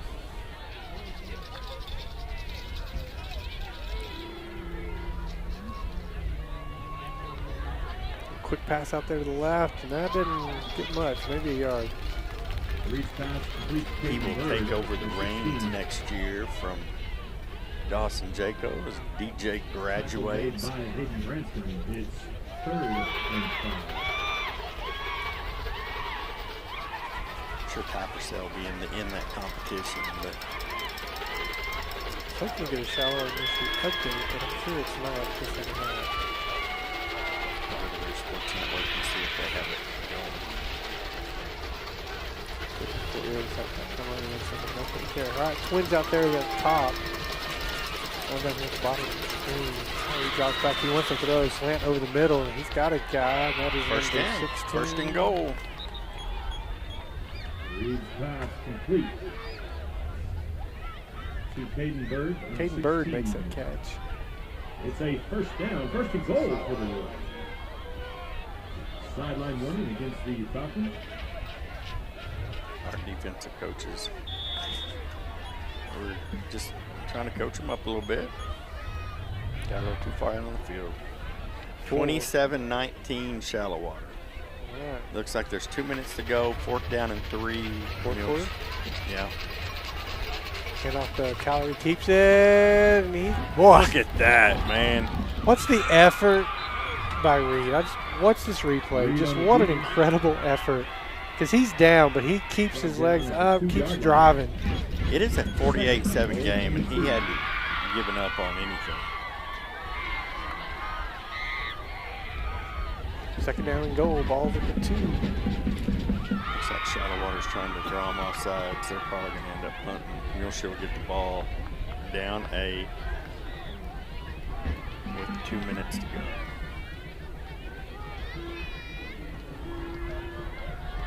That's for third and fourth for the most part. I know they still have to play next week. All right, timeout. We'll take one with them. 3:22 to go. Falcons on top, 48-7. We'll be right back. Plumbing problems, large or small, they can fix them all. Whether it's residential, commercial, new construction, or remodel and repair, more people call Jasper's Plumbing for sewer, water, and gas repair than any other company in our area. And you should too. Jasper's is a third-generation plumbing company proudly serving Falcon Nation.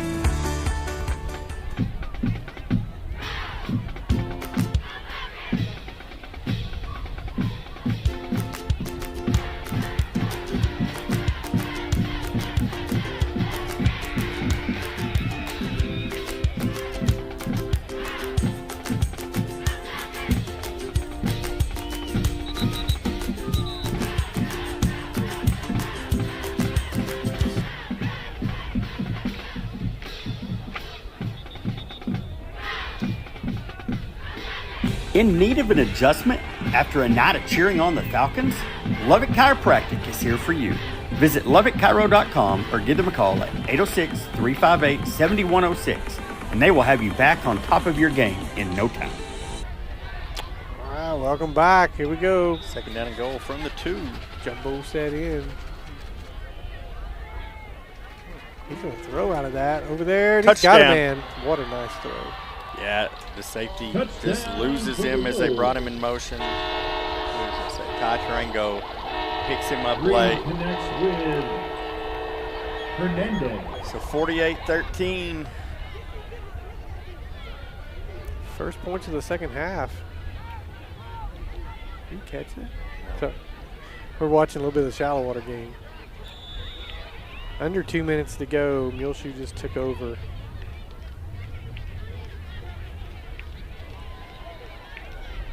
Down by 8.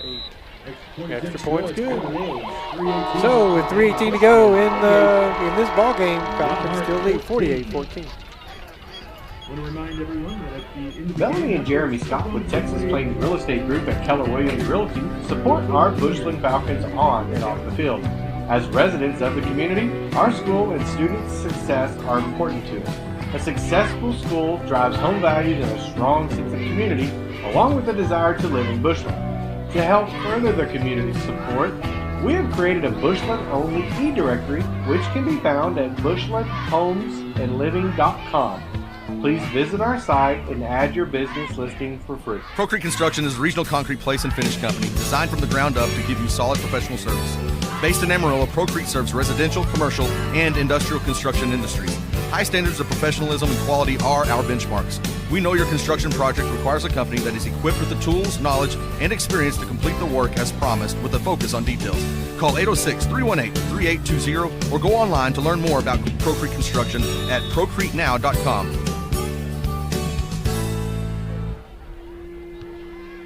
Welcome back. There's the kickoff. Short kick, fair caught at the 27. And we will see Mr. Quade Ferris in at quarterback. Sophomore.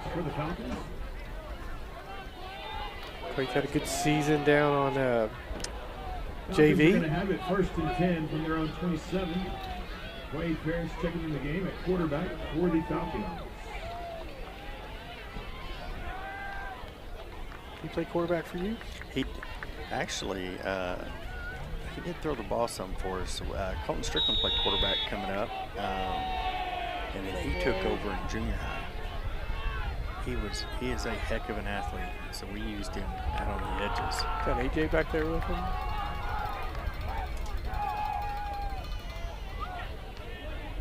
Yes, it is. AJ drives on the Jasper Plumbing first down for about 5. AJ Marquez, the ball carrier. Quade's on 28. Weird to see him. I mean, obviously it's one of the varsity numbers that was available. Yeah. First, he's got to take what's there. Give me the lowest number. That'll probably change a little bit next year.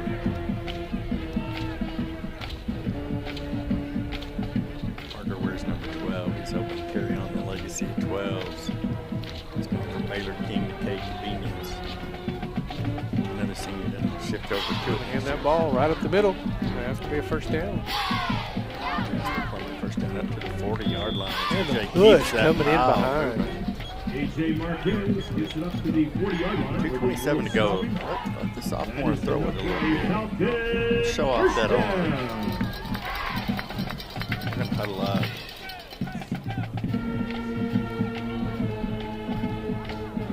Run number 81 out there and let them show off what they do best.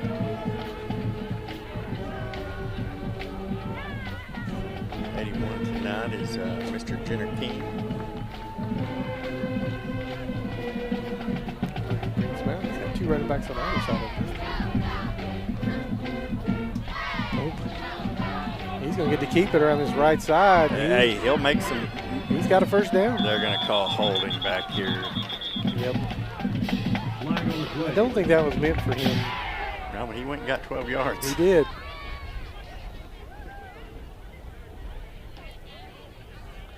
The way Breckenhall's coming over, I think that might have been meant for him.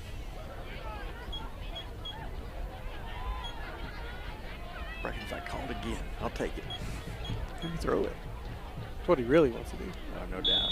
But no, yeah, I guess Brecken would have been the second running back in the backfield. I was like, because Brecken's actually slotted down here. So AJ and Brecken in the backfield. Oh, they're going to go victory formation. A minute 33 to go. That's first and 20.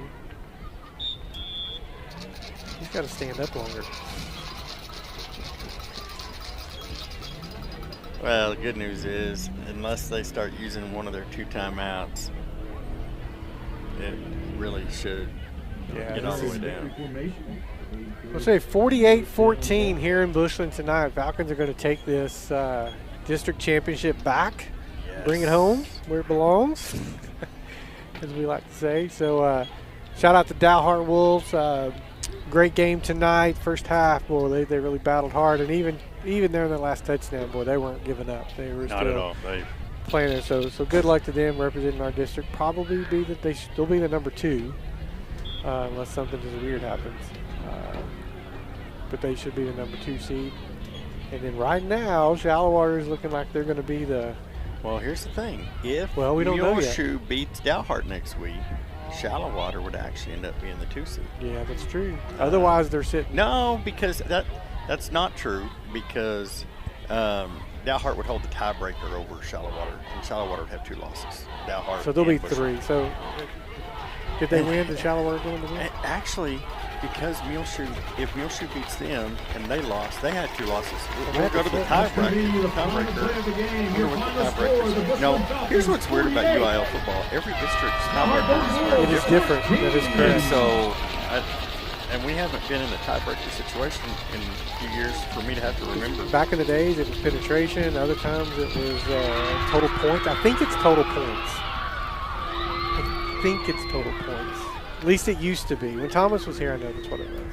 So, all right, well, that's the final here in Bushland. Time has run out. 48-14. Falcons take this district championship tonight. We should see a gold ball presentation somewhere, although we've not seen the gold ball, and usually it sits up here.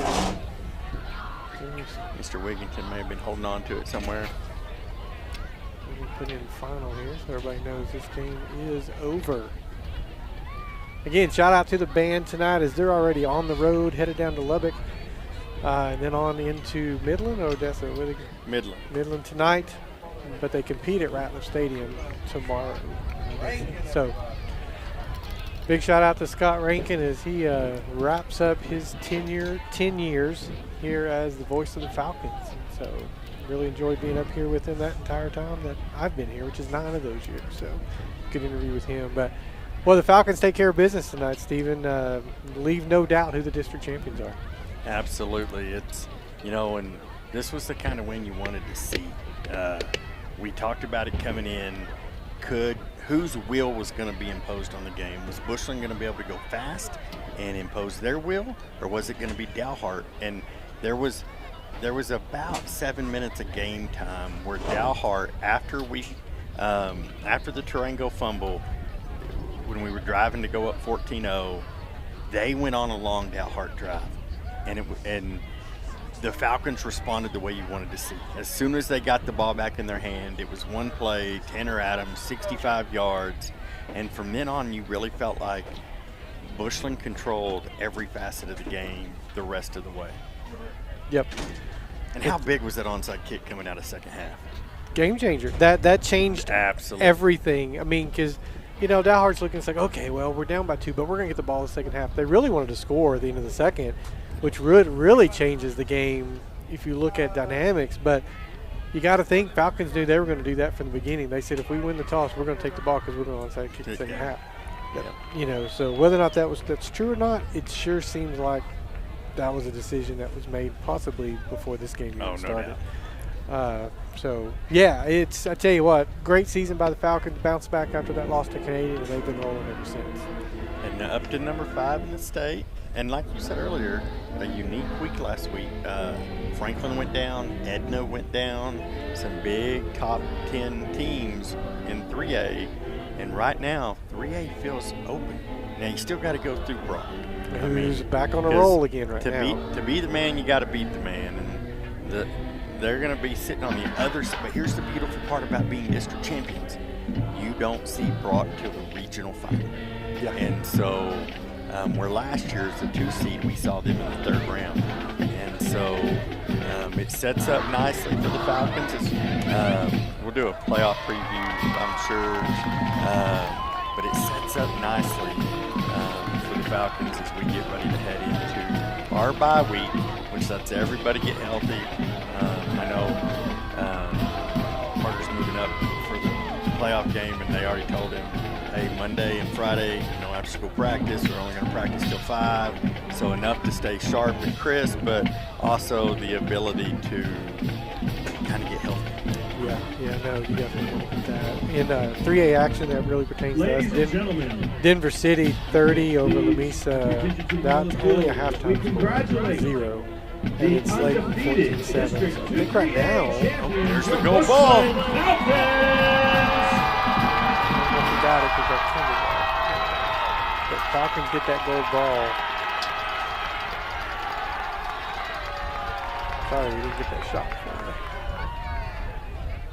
Yeah, well, in Logan's defense, it is freezing up cold. So Logan's been out there the whole time. He has. At home, the camera crew sits up top in the weather, and so I'm sure. And they're totally exposed. There's no walls. There's nothing. They just get blasted no matter what direction the wind's blowing.